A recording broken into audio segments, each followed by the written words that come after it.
الشيطان الرجيم بسم الله الرحمن الرحيم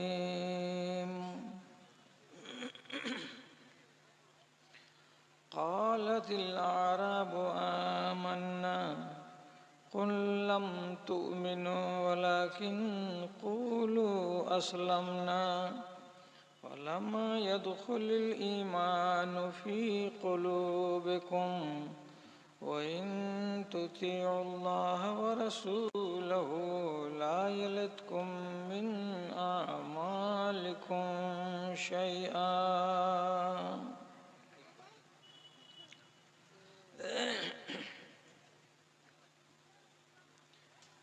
শুনো গো প্রভু মোর এই নিবেদন, তোমাকে ডাকি আমি বাঁচি যতক্ষণ, আমি বাঁচি যতক্ষণ।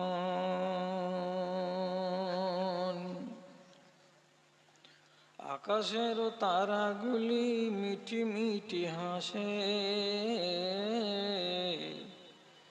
জানি এরা তোমাকেই শুধু ভালোবাসে, এরা শুধু ভালোবাসে। তাদের মনের মতো করো মোর মন, তোমাকে ডাকি আমি বাঁচি যতক্ষণ, আমি বাঁচি যতক্ষণ।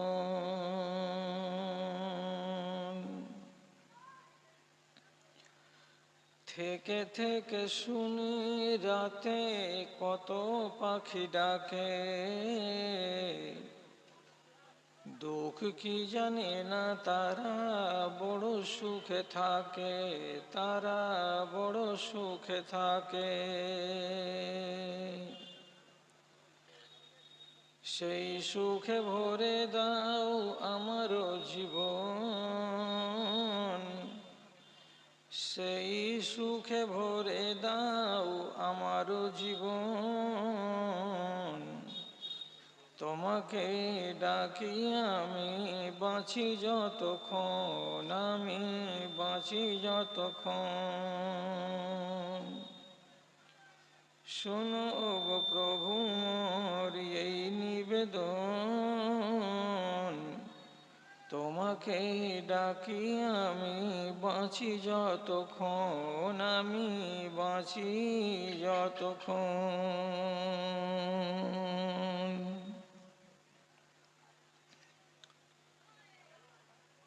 শ্রদ্ধেয় সভাপতি সাহেব, সমবেত এই এলাকার বিভিন্ন গ্রাম থেকে, পাড়া থেকে, মহল্লা থেকে আগত জ্ঞান পিপাসু, দিন দরদি, ইসলাম দরদি আমার সকল শ্রেণীর ভাই ও বন্ধুগণ, তথা মজলিস থেকে দূরে আড়ালে স্ক্রিনের সামনে বসে থাকা আমার স্নেহের মা ও ভগ্নীগণ, মহান আল্লাহ রাব্বুল আলামিনের দরবারে প্রথমে শুকরিয়া জ্ঞাপন করছি এবং তার সংক্ষিপ্ত স্তুতিবাদ গাইছি যে আল্লাহ তাআলা আপনাদের এই জায়গায় আমাকে আমার জীবনের পড়ন্ত বেলায় এনে হাজির করেছেন, জায়গাটা দেখার সুযোগ হলো এবং সুদীর্ঘ ৪৫ বছরের জালসার জীবনে যত জালসার নাম তালিকাভুক্ত হয়েছে, কত হাই স্কুল মাঠ, কত নিজামিয়া মাদ্রাসা প্রাঙ্গণ, কত ঈদগাহের মাঠ, কত ফুটবল খেলার মাঠ, সমস্ত এই তালিকার মাঝখানে মধ্যে এই গ্রামটাও একটা সংযোজন, যে আমি এখানেও হাজিরি দিয়েছি।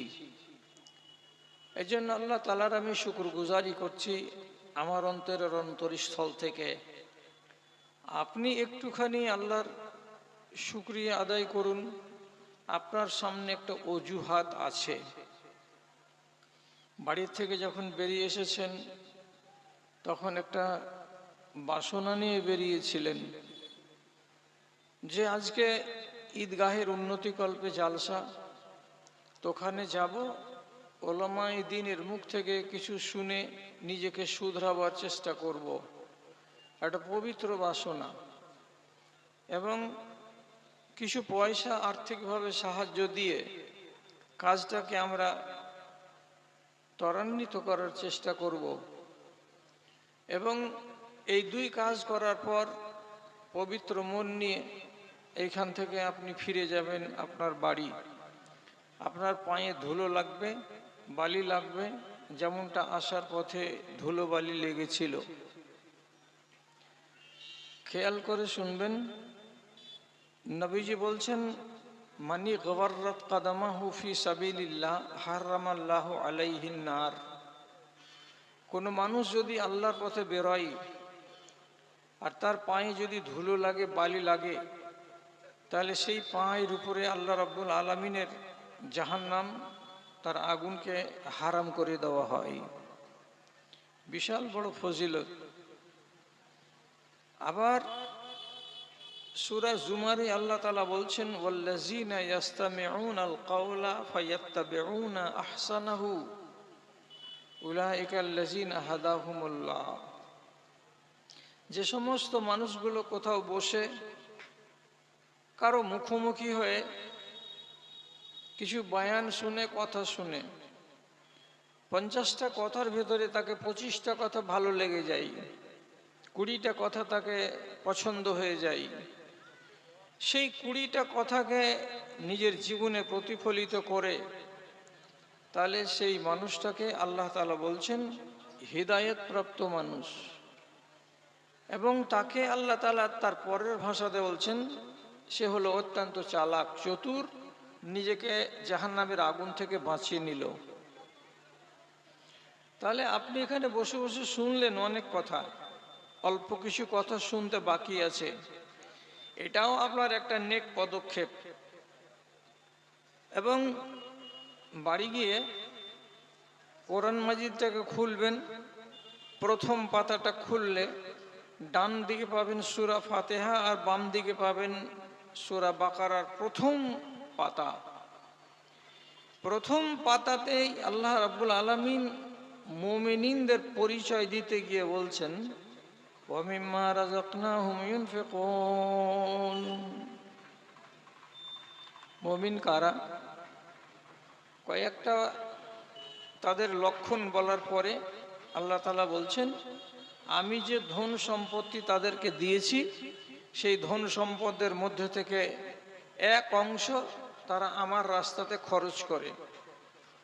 আমার রাস্তাতে যারা খরচ করে তাদেরকে রব্বুল আলামিন মুমিন বলে স্বীকৃতি দিচ্ছেন, ঘোষণা দিচ্ছেন সূরা বাকারার প্রথম পাতাতে 2 নম্বর আয়াতের শেষে।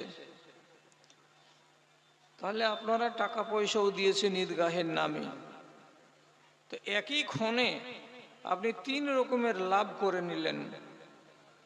আল্লাহর যদি মেহেরবানি হয় তো পায়ে ধুলো লাগিয়েছেন, জাহান্নামের আগুন থেকে পাকে মুক্ত করলেন। কথা যতটি শুনেছেন এবং শুনবেন তার প্রতি শ্রদ্ধাশীল হতে গেলে আপনি হিদায়াত প্রাপ্ত বলে গণ্য হবেন। এবং যেটা খরচ করেছেন তার মূলে আপনি নিজেকে মুমিন বলে স্বীকৃতি দিতে পারবেন। তাহলে এই অজুহাতে আপনি আল্লাহ রাব্বুল আলামিনের শুকরগুজারি করেন। তাহলে আমরা দুদলে মিলে, আমি আমার অজুহাতে, আপনি আপনার অজুহাতে, আমরা আল্লাহ তাআলাকে রাজি করার উদ্দেশ্যে একবার মুহাব্বতের সাথে ছোট করে পড়ে নি যদি আলহামদুলিল্লাহ। তারপরে তারা আখিলি রাসূল রাহমাতুল্লিল আলামিন, বিপ্লবী জননেতা জনাবে মুহাম্মাদুর রাসূলুল্লাহ সাল্লাল্লাহু আলাইহি ওয়াসাল্লামের উপর শত সহস্র দরুদ ও সালাম বর্ষিত হোক। আল্লাহুম্মা সাল্লি আলাইহি, আল্লাহুম্মা বারিক আলাইহি। বেরাদারান ইসলাম, আপনাদের সামনে সূরা হুজরাতের 14 নম্বর আয়াত থেকে পড়েছি। সে আয়াতকে সামনে করে আমি খুব লম্বা সময় আপনাদের নেব না। এখনকার দিনে 9টার আগে মানুষ জনসভাতে হাজির হয় না, আর 12টা বেজে গেলে জনসভাতে কেউ রয় না। সুতরাং এই টার্গেট আমি রাখছি আপাতত যে রাত্রি 12টা। এই সময়ের মাঝখানে আপনি আমার সাথে বিশ্বাসঘাতকতা করিয়েন না। যে টাইমটুকু আমাদের হাতে বেঁচেছে সর্বসাকুল্যে সেটা হলো 1.5 ঘন্টা। আমি যে কথাগুলো বলছি আপনি যদি কান দিয়ে না শুনেন তাহলে সুবিচার করতে পারবেন না। তাই বিনীত নিবেদন, আপনি আমার কথাগুলোকে শুনেন আর শোনার সাথে সাথে একটু বুঝার চেষ্টা করেন। প্রিয় নবীর যুগে একগুলো লোক গ্রাম থেকে আসতো, একেবারে অজ গ্রামের লোক। সকাল 10টার সময় রাসূলুল্লাহর সামনে এসে কলেমা পড়ে নিল, আশহাদু আল্লা ইলাহা ইল্লাল্লাহু ওয়া আশহাদু আন্না মুহাম্মাদান আবদুহু ওয়া রাসূলুহু। এবার বাড়ি গিয়ে জোর গলাতে বলছে, আমরা ঈমান নিয়ে এসেছি গো, কালকে গেছিলাম রাসূলুল্লাহর সামনে খাড়ো হয়ে আমরা ঈমান কবুল করে নিয়েছি। ঈমান আনার মানে মুমিন হয়ে যাওয়া, আমরা সব মুমিন হয়ে গেছি। কথাটা বাজতে লাগলো। রাসূলুল্লাহর কানে খবর এলো যে রবিবারের দিন বেলা 10টায় 10 জন লোক লা ইলাহা ইল্লাল্লাহ সাক্ষ্য দিয়ে নিজেকে মুসলমান বলে প্রকাশ করলো, অথচ বাড়ি গিয়ে বলছেন, এখানে গিয়ে বলছেন, ওইখানে গিয়ে বলছেন যে আমরা ঈমান এনেছি, আমরা মুমিন হয়ে গেছি। এটাই কি সত্য কথা? তখন আসমান থেকে জবাব এলো। কি বলে জবাব এলো? এর উপরে আপনার কোনো কথা বলার অধিকার নেই, আমারও কোনো কথা বলার অধিকার নেই।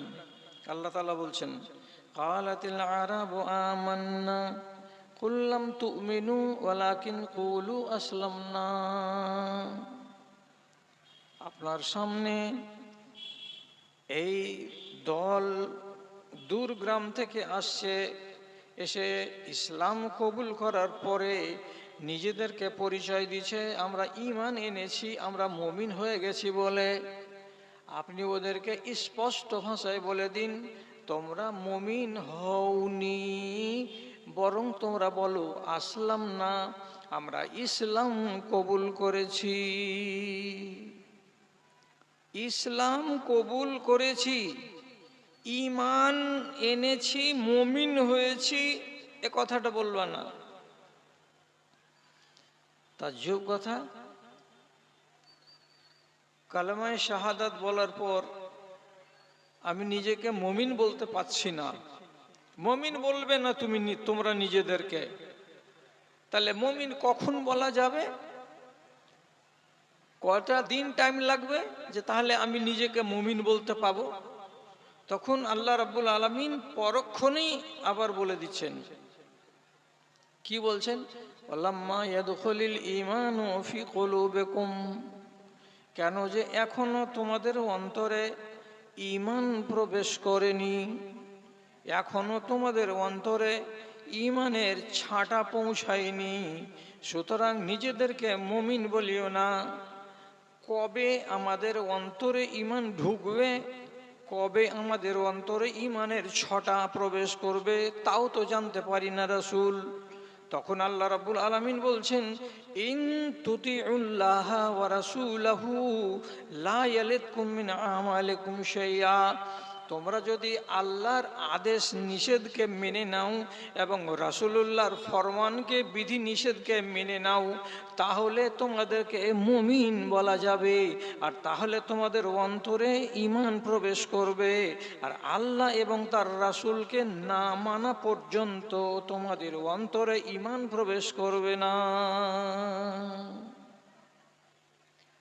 আমি যে লা ইলাহা পড়েছি সেটা মুখের সাক্ষী। ইসলামের সম্পর্ক মুখের সাথে, আর ঈমানের সম্পর্ক আমলের সাথে। মাথায় থাকবে কথা। ছোট কথাই তো বললাম, ইসলামের সম্পর্ক হচ্ছে আপনার মুখের সাথে, আপনি বলে দিলেন আশহাদু আল্লা ইলাহা ইল্লাল্লাহ ওয়া আশহাদু আন্না মুহাম্মাদান আবদুহু ওয়া রাসূলুহু, বাস আপনি মুসলমান। এবার আপনি নিজেকে মুমিন পরিচয় দেবেন। তো মুমিনের পরিচয় পাওয়া যাবে কিসের দ্বারাই? তো আপনার আমলের দ্বারাই। যতক্ষণ পর্যন্ত আপনি আদেশ এবং নিষেধ এই দুটোকে মেনে না নেবেন আল্লাহর পক্ষ থেকে এবং রসুলের পক্ষ থেকে, ততক্ষণ পর্যন্ত আপনি নিজেকে মুমিন বলে দাবি করবেন না। একটা প্রসিদ্ধ হাদিস আছে সহিহাইনের মধ্যে, ওই হাদিসটাকে বলা হয় হাদিসে জিবরিল। ইসলাম কাকে বলে? তো রাসূলুল্লাহ তার জবাব দিলেন জিবরিলকে, মানুষের রূপে এসেছিলেন জিবরিল। তারপরে আবার জিজ্ঞেস করেছিলেন ঈমান কাকে বলে আল্লাহ রসুল? তো নবীজি বলেছিলেন আনতুমিনা বিল্লাহি ওয়া মালাইকাতিহি ওয়া কুতুবিহি ওয়া রুসুলিহি ওয়াল ইয়াউমিল আখির ওয়াল কদরি খাইরিহি ওয়া শাররিহি। আল্লাহ রসুল 6টা কথা বললেন। আল্লাহর উপরে ঈমান, রাসূলের উপরে ঈমান আনতে হবে, যতগুলো কিতাব এসেছে দুনিয়াতে তার উপরে ঈমান আনতে হবে, ফেরেশতাদের উপরে ঈমান রাখতে হবে, তকদিরের উপরে ঈমান রাখতে হবে, মরার পরে আবার জীবিত করা হবে এর উপরে ঈমান রাখতে হবে। এর নাম হলো ঈমান। এই 6টা জিনিস যদি থাকে তাহলে জানতে হবে যে হ্যাঁ আমি মুমিন। আর এই 6টা জিনিস যদি আমার ভেতরে না থাকে তাহলে আমি মুসলিম। কথার ভেতরে ঝামেলা থাকলে সরাসরি প্রশ্ন করবেন, বুঝতে পারলাম না, বুঝিয়ে দেব।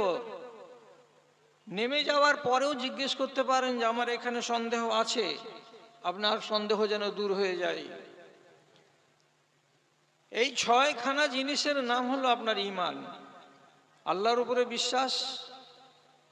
আপনি বলবেন দুনিয়ার যারা মুসলমান আছে যত, সবাই তো আল্লাহকে বিশ্বাস করে। বিশ্বাস মানে কি? আপনাকে জিজ্ঞেস করলাম আপনি আল্লাহর উপরে ঈমান আনেন, রাখেন, বিশ্বাস করেন? জি জি জি জি আমি ঈমান রাখি, বিশ্বাস করি। হয়ে গেল আল্লাহর উপরে বিশ্বাস। এটারই নাম বিশ্বাস। আল্লাহর ক্ষমতা কতটুকু এটা আপনাকে আগে জানতে হবে। আল্লাহ করেন কতখানি কাজ সেটা আপনাকে জানতে হবে। আল্লাহ কি করতে পারেন সেটা আল্লাহ আপনাকে জানতে হবে। তারপরে এই কথাটার উপরে আপনাকে বিশ্বাস করতে হবে। এইবার হলো আল্লাহর উপরে ঈমান আনা। এখানেই তো আমি ফেল হয়ে যাব। আল্লাহকে বিশ্বাস করি কি করি না এই জায়গাটাতেই আমি ফেল। সহিহ হাদিসের ভেতরে লেখা আছে ফাইন্নাহু ইয়াসমাউ ইলা দাবিবি নামলাতিন সাউদা আলা সাখরাতিন সাউদা ফি লাইলাতিন সাউদা। আল্লাহ তাআলা কেমন, আল্লাহ তাআলা কতখানি শক্তিমান তার প্রমাণ হাদিসে আসছে যে একটা কালো ঘুটঘুটে অন্ধকার রাতে একটা কালো পাহাড়ের উপরে একটা কালো পিপিলিকা। কটা কালো বললাম? কটা কালো বললাম দাদা? 3টা। একটা অন্ধকার ঘুটঘুটে কালো রাত, সেই কালো রাতে একটা কালো পাহাড়, সেই কালো পাহাড়ের উপরে একটা কালো পিপিলিকা কোন দিকে পা করে চলছে, পূর্ব দিকে না পশ্চিম দিকে, এবং তার পায়ের তলা দিয়ে কতটুকু আওয়াজ বেরিয়ে বেরিয়ে আসছে। তো নবীজি বলছেন আমার রব কোটি কোটি মাইল, কোটি কোটি মাইল দূর থেকে আরশে আজিম থেকে বসে বসে তিনি সেটাও জানতে পারেন। জোরে বলুন সুবহানাল্লাহ। তো যদি পিপিলিকার দৃষ্টি, তার গতিপথ যদি আল্লাহ তাআলা দেখতে পান যে পূর্ব দিকে মুখ করে হাঁটছে, বা তার পায়ের আওয়াজ যদি আল্লাহ তাআলা শুনতে পান কোটি কোটি কোটি কোটি মাইল দূর থেকে, আল্লাহর যদি এই ক্ষমতাটা হয়, তাহলে আপনি নিজে বলুন, নিজে একবার আল্লাহ রাব্বুল আলামিনকে হাজির নাজির জেনে একবার ভাবা চিন্তা করে বলুন। আজান পড়লো, লোকেরা মসজিদের দিকে যাচ্ছে, আপনি বাজারের দিকে হন হন হন হন করে হাঁটতে হাঁটতে যাচ্ছেন। এখন 3টাতে জামাত খাড়া হবে আসরের, আপনি হাঁটা দিলেন বাজারে আর লোক হাঁটা দিল মসজিদে। আপনার এই হাঁটাটা আল্লাহ রাব্বুল আলামিন আপনি বলুন দেখেছেন না দেখেননি? দেখেছেন। আপনি গিয়ে দোকানে বসলেন, আপনার নামাজ গায়ের হাজির নেই, এই নির্দেশটা কার? আল্লাহ তাআলা। ওয়াকিমুস সালাত ওয়া আতুজ যাকাত কোরআন মাজিদে কাছাকাছি রব্বুল আলামিন ৮০ জায়গাতে বলেছেন। তাহলে যে আল্লাহ আপনাকে আকিমুস সালাত বলে ডাকলেন, আর সেই আল্লাহকে আপনি বুড়ো আঙুল দেখিয়ে চলে গেলেন মসজিদকে পাশ কাটিয়ে কোথায়, বাজারের দিকে। তাহলে আপনি বলুন তো, যদি আমি আপনাকে জিজ্ঞেস করে বলি আপনি কি আল্লাহর উপরে বিশ্বাস রাখেন, আপনি বলবেন জি হ্যাঁ আল্লাহর উপরে বিশ্বাস রাখি, আমি বলবো ধাপ্পাবাজ, একেবারে মিথ্যাবাদী, মিথ্যা কথা। কেন? আপনি যদি আল্লাহর এই ক্ষমতাটাকে মেনে থাকতেন, তাহলে কি আপনার ক্ষমতা ছিল যে এইভাবে আপনি আল্লাহকে এড়িয়ে চলে যাবেন? শিশু হয়ে এসে জোয়ান হয়েছ, শিশু হয়ে এসে জোয়ান হয়েছ, এখন বন্ধ তোমার উজান পথ, ভাটির পানে চলে জ্ঞান পাইলে না, তুমি নাদান বড়ই আলবত রে, তুমি নাদান বড়ই আলবত। আখেরাত বেচে দুনিয়া যে কেনে, আখেরাত বেচে দুনিয়া যে কেনে, কঠিন হবে তার দশা, হাই রে মানুষের মিটিল না আশা। অস্তের আগে ঠিক গোধূলির ক্ষণে পাখি ফিরিতেছে নিজ বাসা, আধার নামিলেও বেপরোয়া খেটে যায়, হাই রে মানুষের মিটিল না আশা, মানুষের মিটিল না আশা। আল্লাহকে বিশ্বাস করি, মানি, তো মানতে গেলে এই কথাটা মগজের সামনে রাখতে হবে আপনাকে, যে আমার চলাফেরা হাঁটা সবকিছু আল্লাহ তাআলা দেখছেন। ফেরেশতার উপরে ঈমান, আপনাকে জিজ্ঞেস করি আছে? সবটি বলবেন জি বিশ্বাস করি, সবটি, কেউ বাদ যাবেন না, সবাই বলবেন আল্লাহর ফেরেশতা একটা মাখলুক আছে যারাকে বিভিন্ন কাজে আল্লাহ তাআলা নিযুক্ত করে রেখেছেন। যদি এই ধারণাটা আপনার মনের ভেতরে মজবুত হয়ে থাকে, মজবুত হয়ে যদি থাকে যে আল্লাহর ফেরেশতারা আছেন কাজে নিযুক্ত, তাহলে আপনার দ্বারাই কি আর বজ্জলন এবং বেআরামি কাজ করা সম্ভব? সম্ভব নয়। কেন? কেন নয়? কোরআন মাজিদ রব্বুল আলামিন বলছেন, মা ইয়ালফিজু মিন কাউলিন ইল্লা লাদাইহি রাকিবুন আতীদ। তোমার মুখ দিয়ে যে ভাষাটা বেরোবে, সে ভাষাটাকে রেকর্ড করার জন্য ডানে এবং বামে রব্বুল আলামিন ফেরেশতা নিযুক্ত করে রেখেছেন। সেই ফেরেশতা সাথে সাথে রেকর্ড করে নেবে। এবং বহু বহু আলেমে দ্বীন বলছেন, শুধু শুধু শব্দগুলোকে রেকর্ড করে না, বরং আপনার উঠা বসা চলাফেরা খাওয়া দাওয়া যাবতীয় কাজগুলোকে ভিডিও রেকর্ডিং করে নেওয়া হচ্ছে, একটাও ছেড়ে দেওয়া হয় না। কোথায় গেলেন, কি খেলেন, কোন দোকানে টাকা দিয়ে মদের গ্লাস, মদের বোতল কিনলেন, কার সাথে বসে আমের বাগানে খুসুর ফুসুর করলেন, কোথায় হারাম খেলেন, কোথায় চুরি করলেন, সব কিছু রেকর্ড হচ্ছে। আপনি তো মানবেন না এই কথা। কোরআন বলছে স্পষ্ট করে যে যেদিন কিয়ামতের দিন নিজেকে আসামি বলে স্বীকার করবে না কোনো বান্দা, তখন আল্লাহ তাআলা বলছেন আমার কাছে আসামি সাব্যস্ত করার জন্য তিনটা উপায় আছে, তার ভেতরে একটা উপায় আপনাকে বলে এখান থেকে সরছি। রব্বুল আলামিন বলছেন কিয়ামতের দিন তুমি আসামি, মানো না মানো না, বলছে জি না আমি আসামি নই। তুমি আসামি নও, তাহলে তোমার আমি আসামি কি না তা প্রমাণের ব্যবস্থা করছি। কোরআন বলছে ইয়াউমা তুবলাস সারাইরু, ইয়াউমা তুবলাস সারাইরু ফামা লাহু মিন কুওয়াতিন ওয়ালা নাসির। কিয়ামতের দিন তোমার ভেদের কথাগুলোকে আল্লাহ রাব্বুল আলামিন মানুষের সামনে এনে দিবেন। কেমন করে? আপনারা তো দেখতেই পাচ্ছেন আমাদের সামনে ভিডিও কেমন করে চালু হয়, আপনারা তো দেখতেই পাচ্ছেন একটা মেশিনের ভেতরে যদি চিপস ভরে দেওয়া যায় আর এলসিডিতে যুক্ত করে দেওয়া যায়, তো ঘরে বসে বসে আপনি নানান তামাশা দেখতে পারবেন।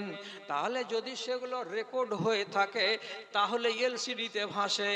আল্লাহ তাআলা বলছেন আমি কিয়ামতের দিন এলসিডি খাড়ো করে দেব, আর দেওয়ার পরে তোমার 22 বছর 25 বছর 30 বছরের যৌবনকালের একটা কুকীর্তির ইতিহাসকে ভিডিওতে আমি চালিয়ে দেব। দেব, সেদিন তুমিও দেখবে আর তোমার ডানে আর বামে হাজার হাজার মানুষ দেখতে পাবে। ফামা লাহু মিন কুওয়াতিন ওয়ালা নাসির, ধপ করে গিয়ে যে বন্ধ করে দেবে, তোমার বাবার হিম্মত নেই, কেউ পারবে না আমি যতক্ষণ বন্ধ না করব। তো সেই দিন তোমার ইতিহাস তো আমি তুলে দেব। ভিডিও রেকর্ডিং কে করছে? ফরিস্তা। কে করছে? আমার দুই ঘাড়ে দুই ফরিস্তা করছে। তাহলে এটার উপরে যদি বিশ্বাস আপনার থাকে, তো রেকর্ডিংটাকে ফাঁকি দিবেন কি করে আপনি? তাহলে নিজেকে শুধরে নেবেন যে না ভাই, মন্দ কাজে যাব না, রেকর্ডিং হয়ে যাচ্ছে মন্দ। আর এই জিনিসটা আমার জন্য কি হয়ে যাবে? বিপদের কারণ হবে কিয়ামতের দিন। বুঝা গেল? আপনি হয় জানেন না, আর না হয় জানেন কিন্তু এই কথাটাকে আপনি মানেন না, কোনো একটা হবেই। আমি আপনাকে একটা ইতিহাস বলছি, ইতিহাস, হাদিস বলিনি, উল্টো করে বুঝে নিবেন না আর কেউ দাগ দিবেন না। ইমাম মালিক রহমতুল্লাহ আলাই বিশাল বড় একজন আলেম দ্বীন, মদিনায় গত হয়ে গেছেন তিনি। যখন মরণের টাইম এলো তো বড় কষ্ট পাচ্ছিলেন। কেন? তো ইমাম মালিককে একটা ফতোয়াতে সারা দেশের মৌলবীরা পেরে উঠতে পারেনি, তাকে নড়াতে পারেনি। উনি এক বাক্যে বলতে থেকেছেন নিজের দাবির উপরে, কোরআন আল্লাহর কালাম, এটা সৃষ্টি নয়। আর যারা দরবারি আলেম ছিল সেই যুগের, কিছু কিছু আলেম তো দুনিয়াতে সব জমানাতেই আছে, যারা রাজাদের পাপোশি করে এবং নিজের পেট চালাবার জন্য বড়দেরকে হুজুর হুজুর করে যে যাতে করে আমাদের পেট চলে। তো এমন দরবারি আলেম যারা ছিল তারা বললেন না, কোরআন হচ্ছে মাখলুক বা সৃষ্টি। ইমাম মালিককে পারা যায়নি, এই ইমাম আহমদ ইবনে হাম্বলকে পারা যায়নি। শেষ পর্যন্ত তাকে মেরেছিল খুব পালা করে। প্রতিদিন সকালে 50, 60, 70, 80 কোড়া, বিকেল বেলায় 60, 70, 80 কোড়া, এমন এক মালাউনকে নিযুক্ত করা হয়েছিল। তো দাগগুলো শরীরে সব লেগে লেগে লেগে লেগে 7 দিন আগে যেগুলো মার খেয়েছি কিনা সেগুলোর ওপর একদম শুকিয়ে শুকিয়ে, যেগুলোকে আমরা নিজেদের ভাষায় কি বলি, খট্টি পড়ে যাওয়া, এগুলোতে খট্টি পড়ে যেত। তো তিনি নিষেধ করতেন যে ঘায়ের উপরে মারিও না, ঘাটাকে বাদ দিয়ে মারো। তো জল্লাদ কোনোদিন দিনের কথা শুনে না কোরআনের কথা শুনে? ও তো শুনবে না। যেখানে ইচ্ছা সেখানে পিটে পিটে পিটে পিটে পিটে বেচারিকে এমন ঘায়েল করেছিল যে শেষকালে তার লিঙ্গের মাথা দিয়ে রক্ত চুয়ে চুয়ে চুয়ে চুয়ে পড়তো, এত বিষাক্ত হয়েছিল শরীরটা। তো মরণের টাইমে কষ্টের জ্বালাই তিনি একবার করে ও আহ আল্লাহ, এভাবে, যেটাকে আমরা বাংলাতে বলি কতরানো, তো উহ করে আহ করে মাঝে মাঝে মাঝে মাঝে আওয়াজ ছাড়ছেন। দেখতে এলেন তার শাগির্দ তাউস রাহিমাহুল্লাহ, এই বিশাল বড় আলেমে দ্বীন। দেখতে আসার পরে উনার চৌকির পাশে বসেছেন। তো বসার পরে শুনতে পাচ্ছেন যে ইমাম সাহেব কতরাচ্ছেন, আর মাঝে মাঝে আহ, মাঝে মাঝে উহ শব্দগুলো তার মুখ থেকে বেরিয়ে বেরিয়ে আসছে। তখন তাউস রাহিমাহুল্লাহ নিজের ওস্তাদকে বলছেন, ইন্নাল মালাইকাতা ইয়াকতুবু কুল্লা শাইইন হাত্তাল আনিন। ওস্তাদজি, মরার টাইম হয়ে গেছে আপনার, এই সময়ে আপনার মুখ থেকে আহ শব্দটা বেরিয়ে বেরিয়ে আসছে, উহ শব্দটা বেরিয়ে আসছে, কিন্তু মনে রাখবেন আল্লাহর ফেরেশতারা আপনার আমলগুলো কথাগুলো যত দুনিয়াতে হয়েছে সব লিপিবদ্ধ করেছে, এখন যে আপনার মুখ দিয়ে উহু বেরিয়ে আসে, আহা বেরিয়ে আসে, এগুলো কেউ পর্যন্ত আল্লাহর ফেরেশতারা লিখতে ছেড়ে দেন না। যতবার উহু বললেন, যতবার আহা বললেন, ততবার আপনার আমলনামায় রেকর্ড হয়ে গেল, সব লিপিবদ্ধ করা হলো। ইমাম মালিক আহমদ ইবনে হাম্বল মরবার আগেখানে চোখ খুলে দিয়ে ছাত্রের দিকে তাকিয়ে বলছেন, বাবা, কোন জ্ঞানের কথা শোনালে তুমি? আল্লাহর ফেরেশতারা লিখেন এ কথা তো জানি, কিন্তু আল্লাহর ফেরেশতারা যে আমার উহুকেও লিখবেন, আহাকেও লিখবেন, এ কথাটা তো আমি বুঝতাম না। শেষে শাগিরদের কথায় তিনি এমন সম্মতি জানালেন যে ওস্তাদ হয়ে শিক্ষা পেলেন শাগিরদের কাছে, তিনি কতরানো বন্ধ করে দিলেন, দিয়ে 3 দিন বাঁচলেন। 3 দিন পর্যন্ত তার মুখ থেকে আর একবার আহ শব্দটা বের হলো না। 3 দিন পর্যন্ত তার মুখ দিয়ে একবার মরে গেলাম, জীবন চলে গেল, এমন শব্দ তার মুখ দিয়ে বের হলো না। এরকম বিনা করতে করতে তিনি দুনিয়া ছেড়ে বিদায় হয়ে গেলেন। তাহলে উনি এত বড় আলেম, যার সম্বন্ধে ইতিহাস সাক্ষ্য দিচ্ছে যে উনি 11 লক্ষ হাদিসের হাফেজ ছিলেন। কতটি? 11 লক্ষ। এর ভেতরে তিনি নির্বাচিত হাদিস যেগুলো সহি, সেগুলোকে লিপিবদ্ধ করেছেন। এগুলো কতটি? তো এক মতে হলো 4.5 লক্ষ, আর একটা মতে হলো 5 লক্ষ থেকে কিছু বেশি। এত বড়টা আলেম, তিনি যদি ফেরেশতা আমার আমলকে লিপিবদ্ধ করছেন এই কথাটা ভাবতে পেরে মরবার কালে কষ্টের জ্বালাই উহু শব্দটা পড়া বন্ধ করে দিয়ে থাকেন, তাহলে তার কতটা অগাধ বিশ্বাস ছিল যে আল্লাহর ফেরেশতারা নেকি বদি সব কিছু লেখেন। আপনার কতটা আছে? আমার আর আপনার যদি বিশ্বাস এটা থাকতো, তাহলে ঈমানের দুর্গতি হতো না। এখন আমি গোড়াতে যে আয়াতটা পড়েছি, সে আয়াত মূলে এতটি ভাই আপনারা বসে আছেন, বেয়াদবি নিয়েন না। যা বলছি সামনাসামনি বলছি, যদি ভুল হয় তো আমাকে রাস্তাতে শুধরে দিয়েন। এই মজলিসে কতজন আমার দাদা, কতজন আমার ভাই এখানে মুসলমান আছেন, আর কতজন ভাই আমার এখানে মুমিন আছেন? আপনি নিজেরটাই বলুন যে হ্যাঁ, আমি বুক চাপড়ে বলতে পারবো যে আমি একজন মুমিন। এইরকম সৎসাহসের লোক প্রত্যেকটা গ্রামে 10টা মিলবে? যদি মিলে যায় তো গার জোরে, বাস্তবে মিলবে না। আপনি বলবেন মৌলভী সাহেব বেশি হচ্ছে কথা বলা, তো বেশি নয়, আমি আপনার সামনে একটা স্ট্যান্ডার্ড তৈরি করে দিচ্ছি। আপনি হাদিসের মূলে এই স্ট্যান্ডার্ডকে সামনে রেখে আপনি কথাটাকে বুঝুন, তাহলে আমার সঙ্গে আপনার আর বিবাদ হবে না। কি? তো একটা হাদিস বলছি, নবীজি বলছেন মুমিন কাকে বলে? আল মুমিনুনা হাইয়িনুনা লাইয়িনুনা কাল ইবলিল আনফে ইজাস্তানা খা আনা খা ওয়া ইজাস্তাকাদা কাদা। কাকে মুমিন বলা হয়? নবীজি বলছেন মুমিনেরা কেমন হয়? নরম প্রকৃতির হয়। মুমিনেরা কেমন হয়? অনুসরণকারী হয়। মুমিনেরা কেমন হয়? অন্তরের দিক দিয়ে অত্যন্ত মুলাইম অন্তরের হয়। কেমন ফরমাবরদার হয়? তো রাসূলুল্লাহ বলছেন কাল ইবলিল আনফে, যেমন একটা বড় উটকে সামলাতে না পারা গেলে তার নাকে একটা ছিদ্র করে দিয়ে ওখানে একটা কড়া ঢুকিয়ে দেওয়া হয় লোহার, আর সেই কড়াতে সুতো বেঁধে দিয়ে উটটাকে টেনে নিয়ে বেড়াই 7 বছরের একটা বালক। উটটা এবার কাবু, উটে নাকে কড়া লাগানো আছে, সুতো দিয়ে টেনে নিয়ে বেড়াচ্ছে কে? 7 বছরের ছেলে। এর ওজন কত? 30 কেজি। উটটার ওজন কত? কম করে হলে 4 কুইন্টাল।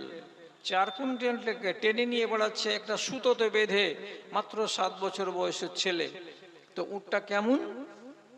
তো বলছে 7 বছরের ছেলেটা, এরা যদি 25 জন ছেলে একসঙ্গে মিলে রশি ধরে টানি, আর উট যদি ওদিকে যেতে না চাই তাহলে একটাই উট সে 25টা ছেলেকে পাছড়ে ফেলে দিয়ে নিজের মনে যেদিকে যা ইচ্ছা সেদিকে চলে যাবে।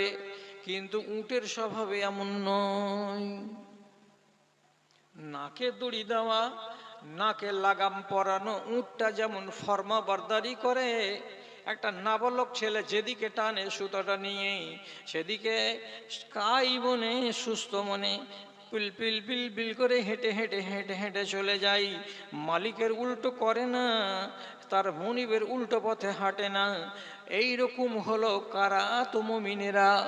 মুমিনের নাকে লাগাম লাগানো আছে, মুমিনের নাকে কড়া লাগানো আছে, সেই কড়া ধরে টানবে যেই দিকে সেই দিকে সে যাবে।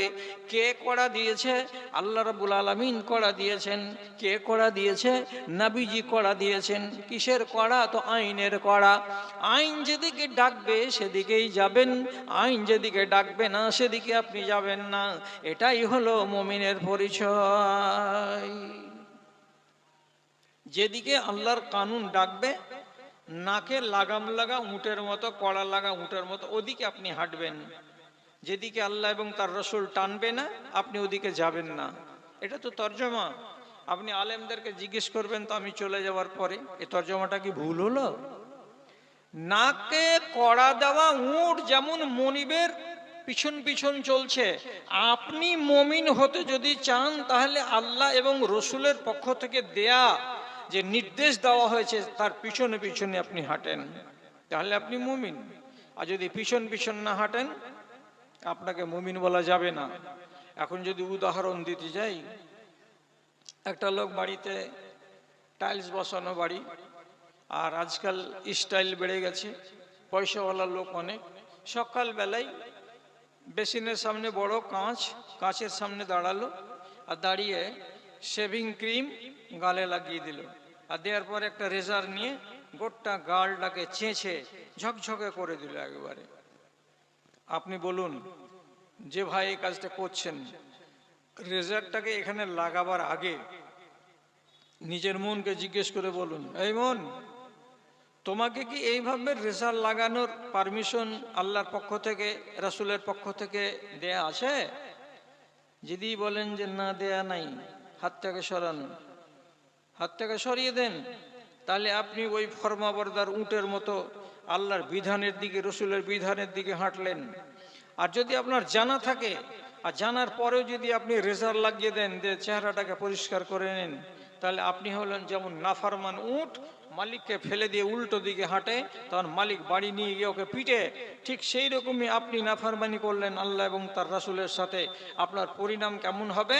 উটকে যেমন পাকে দুমড়িয়ে বাঁধন লাগিয়ে দিয়ে মালিকে পিটে, তেমনি আপনাকে আযাবে গ্রেফতার করা হবে। কেন?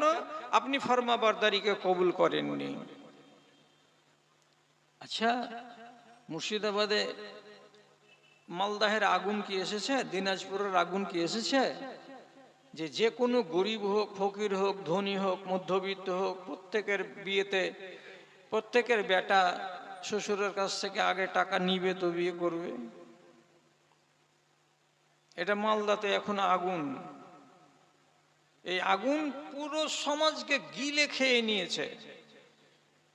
আপনার সমাজে যদি এক একটা এসে যেয়ে থাকে তাহলে আপনাকে ভদ্রভাবে জিজ্ঞেস করুন, হযরত আলীর বিয়ে হলো ফাতেমার সাথে মসজিদে নববীতে, কটা লোক ছিল? তো তিনটা। কে কে? আবু বকর, উমর রাদিয়াল্লাহু তাআলা আনহু এবং সাদ বিন আবি ওয়াক্কাস, রাসূলুল্লাহর মামু। আর বিলাল, আলী এলেন সামনে, রাসূলুল্লাহ মেয়ের বাবা। আল্লাহ পাকের রসুল এখানে মোহরের কথা উল্লেখ করলেন না, বিবাহ পড়িয়ে দিলেন নিজের বেটির। বেটিটা কোন কদরের, কোন সম্মানের? তো হাদিসে লেখা আছে যে হযরতে ফাতেমা হলেন জান্নাতি মহিলাদের সরদার। তার বিয়ে হলো তিনটা লোকের মৌজুদগিতে, মোহরের উল্লেখ হলো না। এত বড় মর্যাদার লোক। আলী কোন মর্যাদার লোক? তো রাসূলুল্লাহ বলছেন, রাতের বেলায় জান্নাত দেখে এসেছি 10 জন সাহাবীর।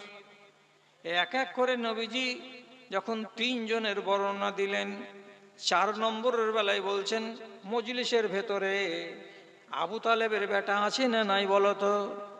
মজলিসে কি আবু তালেবের বেটা আছে না নাই? সরাসরি নবীজি বলছেন আলী আছে কি নাই এ কথা নয়, তিনি বলছেন আবু তালেবের বেটা আছে না নাই। তখন হাঁটুর ভেতর থেকে মুখটাকে উঠিয়ে বলছেন জি আল্লাহ পাকের রাসূল আমি আছি। রাসূল বলছেন তোমার জান্নাত দেখেছি। খুশি হয়ে গেলেন হযরত আলী। কেমন দেখলেন আল্লাহ রসুল? তখন নবীজি বয়ান দিয়ে কি বলছেন, মানজিলুকা ফিল জান্নাতে মুকাবিলা মানজিলি, হে আলী তোমার জান্নাত এবং আমার জান্নাত এরকম সামনাসামনি মুখামুখি থাকবে।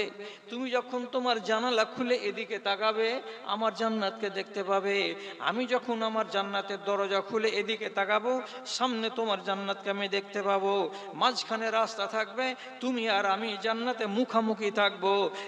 এখন যেমন দুনিয়াতে আমরা প্রিয়, তুমি ছাড়া আমি নই, আমি ছাড়া তুমি নই, ঠিক সেই রকমই কিয়ামতের দিন আল্লাহ রাব্বুল আলামিন তোমার এবং আমার জান্নাতকে মুখোমুখি বানিয়ে দিয়েছেন। এত সম্মানের লোকটা, আর জান্নাতি মহিলাদের নেত্রী, তার বিয়ে হচ্ছে মসজিদে নববীতে 3টা লোকের মওজুদগিতে। আর মোহর কতটি? বলছে মোহরের উল্লেখ নেই। আপনার বেটা যদি বোম্বাইয়ে খাটে আর বাড়ি এসে যদি বিয়ে লাগে, 150 বরযাত্রীর নিচে বিয়ে হয়? মুর্শিদাবাদের লোক, কুচগিরিয়ার লোক 200টা 250টা বরযাত্রী চলে যাচ্ছে, তার ভিতরে 25টা যুবতী বেটি ছেলে না গেলে বিয়ে পাক হবে না। 25টা মেয়ে যাবে, বুড়ি যাবে না, সমস্ত কচি কচি বয়সের মেয়েরা যাবে, যাদের গায়ে হায়ার হ খুঁজে পাবেন না, লজ্জার ল খুঁজে পাবেন না, যাদের মাথায় কাপড় নেই, গলাতে একটা বাফলার পেঁচানো আছে, যাদের যৌবন উপচে পড়ছে অথচ যৌবনকে রক্ষা করার মতো তাকে আল্লাহ রাব্বুল আলামিন জ্ঞান গরিমা বা তৌফিক দেয়নি, এমন নির্লজ্জ বেহায়ার মতো যাবে বরযাত্রী। তাহলে এগুলো যদি হয় তো আপনাকে আর কোন জ্ঞান দিয়ে বুঝাবো যে এইগুলো কি রাসূলুল্লাহর পক্ষ থেকে দেওয়া পাওয়ার? যে আমরা 100 জন বরযাত্রী নিয়ে যাচ্ছি আর 3 লাখ টাকা মোহরানা ধার্য করছি, আবার বিয়ের আগে শ্বশুরের কাছ থেকে 1.5 লাখ 2 লাখ যত টাকা পেলাম তা নিয়ে নিচ্ছি। এগুলো সব মনে হচ্ছে যে আল্লাহ পাকের পক্ষ থেকে ধার্য করা কানুন, আর কানুন অনুযায়ী আমরা চলছি। আল্লাহর কসম এগুলো শরীয়ত বহির্ভূত কথা। কেন? 7 দিন পরেই হযরত আলী রাদিয়াল্লাহু তাআলা আনহু, একদম সহিহ হাদিস বলছি, একটা লোক মন্দ কমেন্ট করবেন না, কথাকে না বুঝে কাউরি উপরে আক্রমণ করতে যাবেন না, ভাষাকে একটু চেক করে চলুন। 7 দিন পরে হযরত আলী নবীজিকে বলছেন, ইবনে বি ফাতেমা, আপনি আপনার বেটি ফাতেমাকে বিদায় করে দেন, আমি আমার বাড়ি নিয়ে যাব, আমি আমার সংসারকে সাজাবো, আমি তো বিয়ে করেছি নিজের বাড়ির জন্য। ঠিকই কথা। রাসূলুল্লাহ বলছেন আমার মেয়েকে নিয়ে যাবে? হ্যাঁ নিয়ে যাব। তখন রাসূলুল্লাহ বলছেন আতেহা শাইয়া, বিয়ে হয়েছে 8 দিন আগে, আজকে তুমি নিয়ে যাবে, আমার বেটিকে মোহরানা কিছু দাও। পরিষ্কার ভাষাতে হযরত আলী বলছেন মা ইনদি শাইউন, আমার কাছে কিচ্ছু নাই আল্লাহ পাকের রাসূল, কিচ্ছু নাই, কি দিব মোহরানা? রাসূলুল্লাহ বলছেন আতিনিহা আল হুতাইমিয়াতা, তোমার একটা লোহার বর্ম আছে, জাল জাল জাল জাল করে তৈরি করা হয় লোহার তার দিয়ে দিয়ে, এটা মিলিটারিরা গায়ে পরে যুদ্ধের ময়দানে নামে, তাতে করে কেউ তরবারি মেরে দিলে গায়ে দাগ বসে যাবে না, এটা হলো জিরা, এটাকে বলা হয় বর্ম। তো তোমার একটা বর্ম আছে লোহার, সে বর্মটা বাড়ি থেকে নিয়ে এসো, আর ওইটাই আমার বেটিকে মোহরানা দাও। বাড়ি গেলেন, 3 কেজি ওজনের লোহার বর্মটা নিয়ে এসে নবীজির হাতে তুলে দিলেন, আর নবীজি বাড়ির ভিতরে নিয়ে গিয়ে বেটিকে বলছেন, বেটি রে, আমার জামাই বড্ড গরিব, টাকা নেই পয়সা নেই, তার জন্য মোহরানা স্বরূপ এই জিনিসটা দিয়েছে, এর দাম কত বাজারে? তো বলছে এর দাম হলো 5 দিরহাম। বিয়ে হয়ে গেল, মোহর আদায় হয়ে গেল, দিয়ে নিজের স্ত্রীকে বাড়ি নিয়ে চলে গেলেন। যদি এই মজলিসে এইরকম লোক থাকেন তো খেপে যায়েন না, না তো ধরা পড়ে যাবেন আপনি। চুপচাপ থেকে যাবেন হজম করে। কি বলে? আপনার বিয়ে কতদিন হয়েছে? হওয়া 60 বছর হয়ে গেল। ছেলেপিলে কয়টা? মোটামুটি 4টা-5টা। আপনার স্ত্রীর মোহর আদায় হয়েছে? না, আদায় করিনি, চাহিনি তো, দেওয়া হয় না। চাইবে তাহলে দেওয়া যাবে? সারের দোকানে প্রতি বছর হাল খাতা হচ্ছে, হয় না? যে হয়। কাপড়ের দোকানে হাল খাতা হচ্ছে, বকে আপনার কাছে রাখবে না, সব আদায় করে নেই দোকানদার। আপনার স্ত্রী আপনার যে সেবা করে যাচ্ছে, 5টা বাচ্চা উপজে দিল, আপনার ঘর গৃহস্থলীকে টেনে দিচ্ছে, আর আজকে 40 বছর 50 বছর হয়ে গেল বিয়ে হওয়া, আপনি মোহরানার হাল খাতা করবেন না? কত ভাই এমন আছে, মরবার কালে যদি স্ত্রী বলছে যে তুমি মোহরানাটা আমাকে দিয়ে যাবে না, আরে আমি না দিনি তো কি, হ্যাঁ ছেলে পিলে থাকলো তো দিবে তো। আরে বেকুব, তুই বিয়ে করেছিস, ছেলে উপজে দিয়েছিস, তো তুই নিজে দিতে পারবি না, ছেলেদেরকে দেখিয়ে দিচ্ছিস? মরে যাওয়ার পরে ছেলেদেরকে যদি মা বলে যে হ্যাঁ মা, হারে বেটারা তোরা আমাদের কিছু মোহরানা দিলি না, তোর বাপ দিলে না, হ্যাঁ মা তোর যেগুলা জমি ঘুরে বেটার ঘি, বাপের যেগুলা জমি সেগুলা বেটার ঘি, কি করবি গে মা তুই জমি নিয়ে গে? বেচারি বুড়া মানুষ ওই মজলুম হয়ে থেকে গেল। 4টা টাকা লাড়াচাড়া করতো, কিংবা একটু বেটি গেলাকে আইলো তো একটু কাপড় ধরি কিছু দিবে, একটা মনটাতে চাইছে, কিন্তু এই এমন ভাড়ু দত্ত যে মোহরটা আদায় করলো না, বাকি মোহরে মরে যাচ্ছে। আপনি নিজেও দেখা হবেন কত জানাজাতে গিয়ে যে দাফন জানাজার নমাজ শুরু হওয়ার আগে কাজিয়ে উঠে যাচ্ছে, ভাই মোহরানা বাকি আছে, কিছু বলেন মৌলানা। তখন ওইখানে ফাইসালা হচ্ছে, তোমার আব্বা মোহরানা দেয়নি? না দেয়নি, তো দিয়ে দাও। কত দিব? এই দিব। কে কে পাবে মোহরানা? তো তোমার মা পাবে। যদি মা মরে গেছে আগে তো কে পাবে? তোমরা ভাই গেলা পাবো।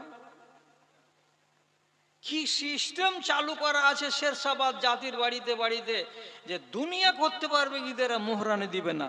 তাহলে এটা কি সুন্নতি তারিকা? যদি বলেন যে এটাই রাসূলুল্লাহর পক্ষ থেকে পাওয়া, তাহলে আপনাকে মুমিন বলে ডাকবো। আর যদি কোনো মানুষ এগুলোকে জানে যে এগুলো নিষিদ্ধ কাজ, তাহলে আমি কি হাদিসটা পড়েছি, যার নাকে কড়া লাগানো আছে শরিয়তের, শরিয়ত যেদিকে টানছে সেদিকে যাচ্ছে, যেদিকে শরিয়ত টানবে না সেদিকে সে যাবে না, তা আপনি যাচ্ছেন উল্টো দিকে, তাহলে আপনাকে মুমিন বলা যাবে না। আপনি বারবার মনে মনে বলছেন যে তাহলে আপনারা আমাদেরকে কি বলবেন? আপনি মুসলমান। মুসলমান হলে তো আপনি খুশি, কিন্তু খুশি হলে হবে? ভুল যদি কোথাও বলি তাহলে আপনি আগে আমাকে বলবেন, তারপরে অন্য কাউকে। আপনাদের মতো কলেমা পড়া মুসলমান দুনিয়াতে যত আছে এরা হলো 3 কোয়ালিটির। একদম সহি কথা বলছি আপনাকে। একগুলোকে বলা হয় মুসলিমিন, আর একগুলোকে বলা হয় মুমিনিন, আর একগুলোকে বলা হয় মুসলিহিন। মুসলমান কারা? যারা নামাজ রোজা করবে না ঠিকঠাক করে, কিন্তু কলেমা পড়ে দিয়েছে তারা। হারামও খাবে হালালও খাবে, রোজাও করবে রোজাও ছাড়বে। তারপরে আর কারা? নামাজ 2 রাকাত 2 ওয়াক্তের পড়বে, 3 ওয়াক্তের পড়বে না। ঈদের নামাজ পড়ে দিল, বাকি নামাজ পড়লো না। এগুলো হলো মুসলমান। তার মানে কি, এর কাছে সবই পাবেন। যখন গান বাজনার টাইম তো চলছে, যখন নামাজের টাইম তো চলছে, যখন হারাম খাওয়ার টাইম তো চলছে, যখন হালাল খাওয়ার টাইম তখন চলছে। আপনি ওকে 2 জায়গাতেই পাবেন। এটার নাম হলো মুসলিম। মুমিন কার নাম? বলছে যেটি ফরজ সেইটিকে মানি, আর যেটা নিষেধ তার কাছে যাই না। আমি ওই 30 রাকাত নামাজ দিনে রাতে পড়ি, এর বেশি পড়তে আমি পারি না।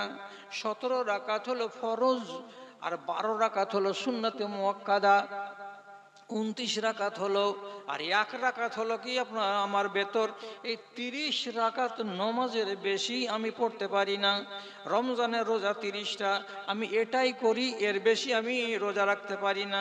অথচ এর বাইরে রোজা আছে নফল অনেক, অথচ 30 রাকাত নামাজের বাইরে অনেক নামাজ আছে, যেমন চাষের নামাজ, যেমন আউয়াবিনের নামাজ, যেমন তাহিয়াতুল মসজিদের নামাজ, যেমন তাহিয়াতুল ওজুর নামাজ, যেমন হলো রাতের বেলায় তাহাজ্জুদের নামাজ। এই রকম অনেক অনেক নামাজ আছে, কিন্তু লোকটা ফরজ ছাড়া নফল কাজ করতে পারে না, কিন্তু তার গুণ আছে, জীবনে বদ কাজে যায় না, মন্দ কাজে যায় না, এই লোকটাকে বলা হয় মুমিন। আর মুসলিহ কাকে বলা হয়? সব কাজে নফল বেশি বেশি করে করা। কি বেশি করা? রমজানের রোজা করেছি, তারপরে আমি প্রতি মাসে 3টা করে রোজা করেছি, তারপরে আমি আশুরার রোজা করেছি, তারপরে আমি আরাফার রোজা করেছি, তারপরে আমি সওয়ালের 6টা রোজা করেছি। তাহলে নফল রোজাও রাখে, ফরজ রোজাও রাখে, তারপরে নমাজ, ফরজ নামাজও পড়ে, নফল নামাজ যত রকমের আছে সবইগুলোকে পড়ে, দান ধ্যানও করে। তো জাকাতের যেটা কোর্স অনুযায়ীও করে, কোর্সের বাইরেও আবার টাকা পয়সা দেয়। এই দিকে করতে গিয়ে তার দ্বারা এই নফল ইবাদত বেড়ে বেড়ে বেড়ে বেড়ে যায়। এই লোকটাকে বলা হয় মুসলেহ, এই লোকটাকে বলা হয় মুসলেহীন। রব্বুল আলামিনের নবী বলছেন, মরার পরে কিয়ামতের দিন মুমিনিন এবং মুসলিহিন এরা বিনা হিসাবে আল্লাহর জান্নাতে যাবে, আর যারা মুসলিমিন হবে তারা হিসাব দেওয়ার পরে যা হয় তাই হবে। আপনি হিসাবের জন্য মুখোমুখি হবেন। এবার মুসলমান যারা নমাজ পড়েছে, রোজাও করেছে, সবই করেছে, চুরি ডাকাতি মিশালে উশালে ইশালে উশালে করে করে করেছে, এই সমস্ত লোকের জন্য আল্লাহ তাআলা পরিষ্কার বলে দিয়েছেন কি, ফামাই ইয়ামাল মিসকালা যাররাতিন খায়রান ইয়ারা ওয়া মান ইয়ামাল মিসকালা যাররাতিন শাররান ইয়ারা। দাড়ি পাল্লা খাড়ো করা হবে, দেখা যাবে কি আপনার নেকিও ভালো আছে, আপনার মন্দও ভালো আছে, কিন্তু কারণবশত যদি এমন হয়ে যায় যে আপনার বদি বা পাপের পাল্লাটা 4 আঙ্গুল উপর বেশ নিচু দিকে ঝুঁকে গেল, আর নেকির পাল্লাটা উপর দিকে উঠে গেল, ঘোষণা হয়ে যাবে সাথে সাথে এতটি নেকি আছে, তারপরেও আপনার নামে ফায়সালা কি, যাও রে বান্দা জাহান্নামে যাও। কতদিনের জন্য?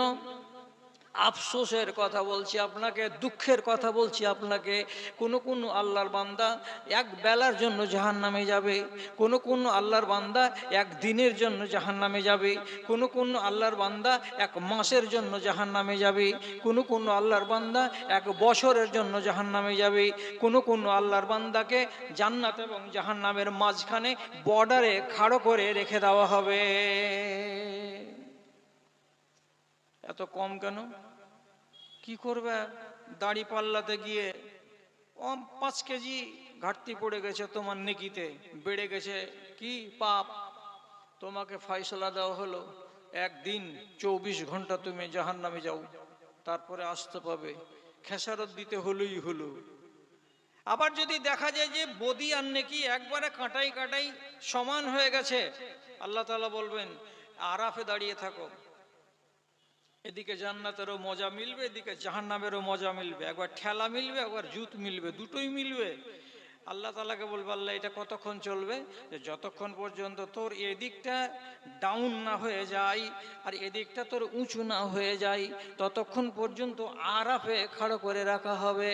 তাহলে বিশ্বাস করুন রে দাদারা, বিশ্বাস করুন, যারা মুমিনিন এবং যারা মুসলিহীন এরা এক চান্সে জান্নাতে যাবে, আর যারা মুসলিমিন তারা যে প্রথম চান্সে জান্নাতে যাবে তার কোনোই নিশ্চয়তা নাই।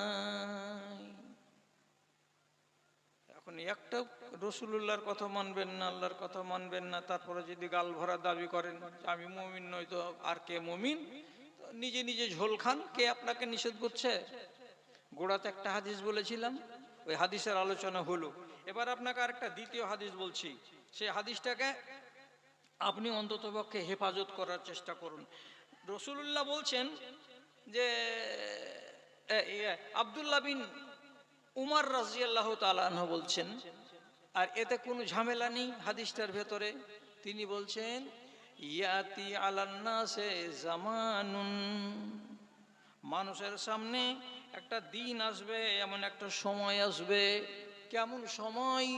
তিনি বলছেন ইয়াখরুজুনা মিন সালাতিহিম ওয়া লাইসা ফীহিম মুমিনুন,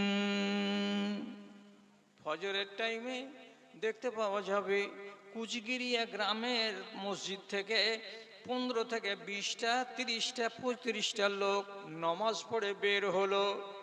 আপনি দেখতে পাবেন যে বাবারে 35টা লোক জাড়ের দিনে আল্লাহর মসজিদ থেকে বেরিয়ে এলো। মনে মনে খুশি হয়ে যাবেন আপনি, মাশাআল্লাহ মাশাআল্লাহ, লোকটি তো বড্ড নামাজি। আসলেই তো জাড়ের দিনে 35টা লোক মসজিদ থেকে যদি বের হয় ফজরের নামাজ পড়ে, তো এটা তো খুশিরই কথা। আমি দেখে তো বলবো, লোকটি যদি ইমানদার না হলো তো এই ঠান্ডার দিনে কি জন্য নামাজ পড়তে এলো? কিন্তু ইবনে উমর কি বলছেন? লাইসা ফীহিম মুমিনুন, তাদের নামাজকে দেখে আর মসজিদ থেকে বের হওয়াকে দেখে মনে মনে খুশি হয়ে যায় না যে এরা সবটি মুমিন বেরোলো। তিনি বলছেন 25টা তো 25টা, 30টা তো 30টা, তো 40টা তো 40টা, যতটি লোক ফজরের নামাজ পড়ে বের হলো রাস্তায়, সব কটি লোক সম্বন্ধে তিনি বলছেন লাইসা ফীহিম মুমিনুন, এদের ভেতরে একটাও ইমানদার নাই, কেউ নয় ইমানদার। তাহলে এরা কি? এরা সবটি মুসলমান। মুসলমান হয়ে মরতে গেলে ফাঁড়া আছে কপালে, হতেও পারে জান্নাত প্রথম চান্সে, হতেও পারে জাহান্নাম প্রথম চান্সে। তিনি কি বলছেন? মুমিনই নয়। যদি মুমিন হতেন তো প্রথম চান্সে জান্নাত হতো। কেন বললেন এত বড় কথা? আব্দুল্লাহ বিন উমর সাহাবী, জালিলুল কাদার সাহাবী, যে একটা সময় আসবে সেই যুগের লোকেরা লাইসা ফীহিম মুমিনুন, ওদের ভেতরে ঈমান থাকবে না যদিও তারা নামাজ পড়ে এলো। তার কারণ ওখানে লেখা আছে 3টা। আমি বাড়িয়ে 4টা করে দেব, নয় 5টা করে দেব। কেমন করে বাছাই করেন? পোস্টমর্টম করতে হবে যে এই 40টা লোক যে নামাজ পড়লো তারা মুমিন নয় কেন। তো বাঁচতে গেলাম, কিভাবে বাঁচছি? 40টা লোকের ভেতর থেকে 5টা লোক পাওয়া গেল এমন, যে লোকগুলো বেঁচে থাকা অবস্থায় জমি 2 বেটার নামে লিখে দিয়েছে, আর বেটি আছে 3টা, তো হাফ পুকানা হয়ে তাকাইছে। এমন লোক আছে এই গ্রামে, এদেশে, যারা মরার আগে জমি লিখে দিচ্ছে বেটারাকে আর বেটিরাকে দেয় না। তোরা কি করবি রে বাবা জমি? মরার পরে বাপের ডিহিতে আসবি তো জিটা ভরবে, তোর কপালে ঝাঁটা মারবে। ডিহিতে তুই জমিনে ভাগ দিবি না, আর তোর ডিহি দেখতে আসবো তো জি ভরবে, যেটা আমার বাপের ডিহি। আগুন জ্বলবে রে আমার মনের ভেতরে। তুই আমাকে সম্পত্তি দিবি না, তোর কাজ হলো মরে যাওয়া। ভাগ বাটোয়ারা করবে বেঁচে থাকা লোক তারা। কে তোকে বললো? কোন মাওলানা বললো যে বেঁচে থাকা অবস্থাতে তুমি জমি লিখে দিবে বেটারাকে? যদি দিবা বেঁচে থাকা অবস্থায় দেওয়া জায়েজ আছে। কেমন জায়েজ আছে? সমান সমান সমান করে করে দিতে হবে, এটা হলো দান। একে যদি 1 বিঘা দাও, বেটিকে 1 বিঘা দাও।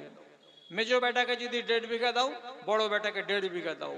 2টা বেটি আছে তাকে 1.5 করে 3 বিঘা জমি দাও।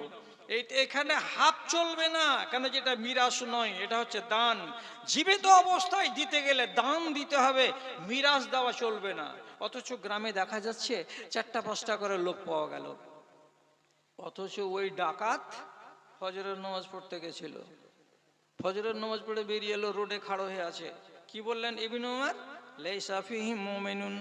5টা লোক পাওয়া গেল, এরা মুমিন নয়। কিসের দোষে? তো জমি মারিং করার দোষে। বাঁচলো কয়টা? তো 35টা।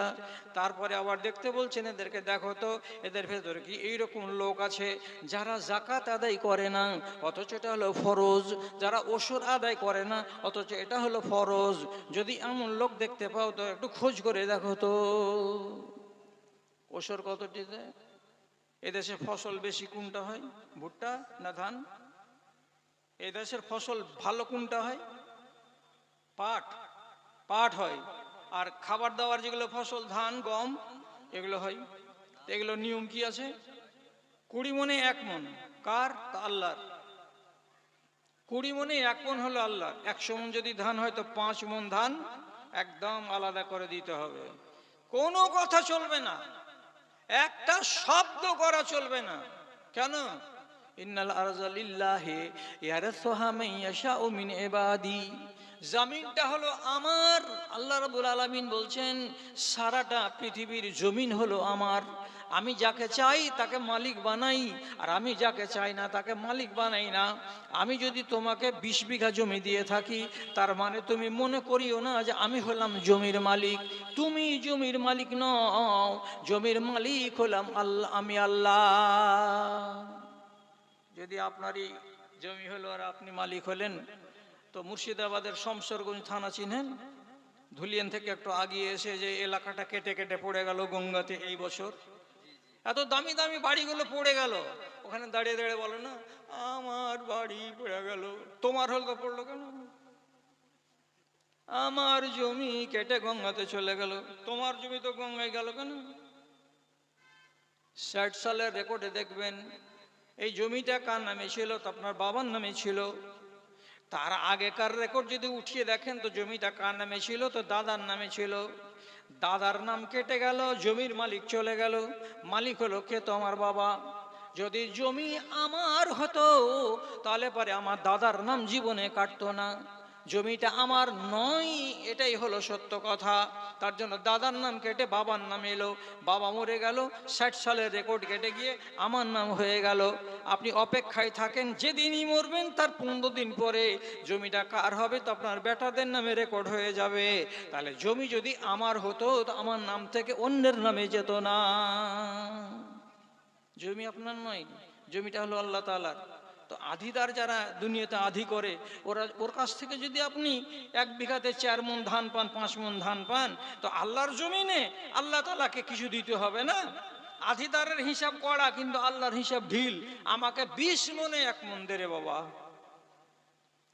তো সবটি লোক বলছে মুলি সাহেবের যদি ওয়াজ শুনিস তো কুঠিতে ধান থইবে না, মুচ্ছেটি বের করে নিবে। আমি যদি তোমার ধান বের করে নি তাহলে তোমার ঈমান থাকবে, আর আমি যদি আমার কথায় যদি ধান না বের করা, তোমার ঈমান আউট হয়ে যাবে। বিনা ঈমান নিয়ে বাঁচবে। এই জন্য আব্দুল্লাহ বিন উমর বলুন, খোঁজ করে দেখা কতটি লোক আছে যারা ওসর বের করে না। ওই যে 10 টাকা পেলাম আউট করো, এগুলো ঈমানদার নয়, এগুলো হচ্ছে মুসলমান। আর খুঁজতে যেতেন, বলছে এখানে এই 5টা লোক কেমন? বলছে এই 5টা লোক এমন, মদ না হলে এদের দিন কাটে না। মদ খাবেই খাবে, 1000 বার করে বুঝাও 24 ঘন্টাতে 1 গ্লাস নিবেই নিবে। বেশি করে যদি ঘেরাঘেরি করে যায় তো 2 দিনের মাথায় 1 গ্লাস নিবেই নিবে। মদ না হলে থাকতে পারবে না। তো যারা যারা মদখোর তারা মুমিন নয়, তারা হলো মুসলমান। আর নেশা পান করা লোকেদেরকে রব্বুল আলামিন ঘেন্না করেন। কত ঘেন্না করেন! রাসূলুল্লাহ বলছেন মুদবিনুল খামরে কা আবেদে ওয়াসানিন ইয়াউমাল কিয়ামতে। কিয়ামতের দিন আপনার লাইনে, আপনার সারিতে দাঁড়িয়ে থাকবে অজয় কুমার, বিজয় কুমার, শক্তিমান, আরও অন্য অন্য হিন্দু ভাই। তো তার পার্শ্বে যখন আপনি দাঁড়াবেন তখন নিজে নিজে জিজ্ঞেস করে বলবেন যে আমি একটা মুসলমান, তা আমার পাশে বিজয় কুমার কেন খাড়ো হয়ে আছে? নবীজি বলছেন যারা মদখোর হবে কিয়ামতের দিন, একটা আল্লাহকে বাদ দিয়ে মাটির খোদার যারা ইবাদত করে এই রকম লোকগুলোর মতো তোমাকেও খাড়ো করা হবে তাদের সাথে। তার মানে তুমি ওই লোকগুলোর মতো হয়ে গেলে। কোথায় তোমার ঈমান? নেশাখোর লোক মুমিন নয়। তিরঙ্গা খাও মুমিন নও, গুটকা খাও মুমিন নও, শেখর খাও মুমিন নও, আর 8000 5000 খাও মুমিন নও, ডিলাস খাও মুমিন নও, গুল ঘুষ দাঁতে খুব, রোজার হালাতে পাক্কা রোজাদার তুমি। এইগুলো ফাইজলামু শরীয়তের সাথে করতে যাবে না। এইগুলো করতে গেলেই তোমার ঈমানের ভোল্টেজ কমবে, আর এগুলোকে ঈমানের সীমানা থেকে বাইরে বের করে দেওয়া হয়েছে। এই করে যখন দেখতে পেলাম ঠক বাস্তে গাঁও উজাড়, 40টা লোক 4 রকম 5 রকমের রোগে আক্রান্ত, একটাও ভালো মানুষ পাওয়া গেল না। ইবনে ওমরের হাদিস সহি না গলত? একদম সহি। ঘরে ঘরে শান্তি যে থাই, দুঃখের নেই কলেশ, খুঁজছি আমি বাওলা হয়ে এমন একটি দেশ রে, এমন একটি দেশ। ঘরে ঘরে শান্তি যে থাই, দুঃখের নেই কলেশ, খুঁজছি আমি বাওলা হয়ে এমন একটি দেশ রে, এমন একটি দেশ। যেথায় নেই কো মদের আড্ডা, খেলে না কেউ জুয়া, সিনেমাতে ভিড় করে না তাসকে বলে ভুয়া, রাত্রে যেথায় বম ফাটে না শান্ত পরিবেশ, খুঁজছি আমি বাউলা হয়ে এমন একটি দেশ রে, এমন একটি দেশ। যেথায় বেটা বাপকে নিজের বলে না কো শালা, বিবি যেথায় স্বামীকে তার দেখাই না কাঁচকলা রে, দেখাই না কাঁচকলা। লোকগুলো সব সরলমতি, লোকগুলো সব সরলমতি, নয় কোকড়া যেমন পেশ, খুঁজছি আমি বাউলা হয়ে এমন একটি দেশ রে, এমন একটি দেশ। যেথায় কবু হয় না মার্ডার জমির বিবাদ নিয়ে, যেথায় কবু হয় না মার্ডার জমির বিবাদ নিয়ে, মেয়ে যায় না প্রেমিক সাথে, হয় না কোটে বিয়ে রে, হয় না কোটে বিয়ে। দেশ খুঁজে পাবেন? চেরাগ জ্বালিয়ে খুঁজে বেড়ান, একটা ইমানের দেশ খুঁজে পাবেন না, কোরআনের দেশ খুঁজে পাবেন না। রসুল্লাহ যেটা দ্বিতীয়, হযরত উমরের যেটা হাদিস আপনাকে দ্বিতীয়তে পড়লাম, সে হাদিস অনুযায়ী মুমিন কোথায়? অন্য কাজ, অন্যায় কাজ, পাপের কাজ করতে গিয়ে কোনো মানুষের যদি হাত না কাঁপে, তাহলে সে কিসের মুমিন? সাহাবীদের জীবনে যদি একটা ভুল হয়েছে তো বাড়িতে স্থির থাকেনি, ভুল হয়ে গেল তো তাড়াতাড়ি সংশোধন করতে হবে, দেরি করে লাভ নাই।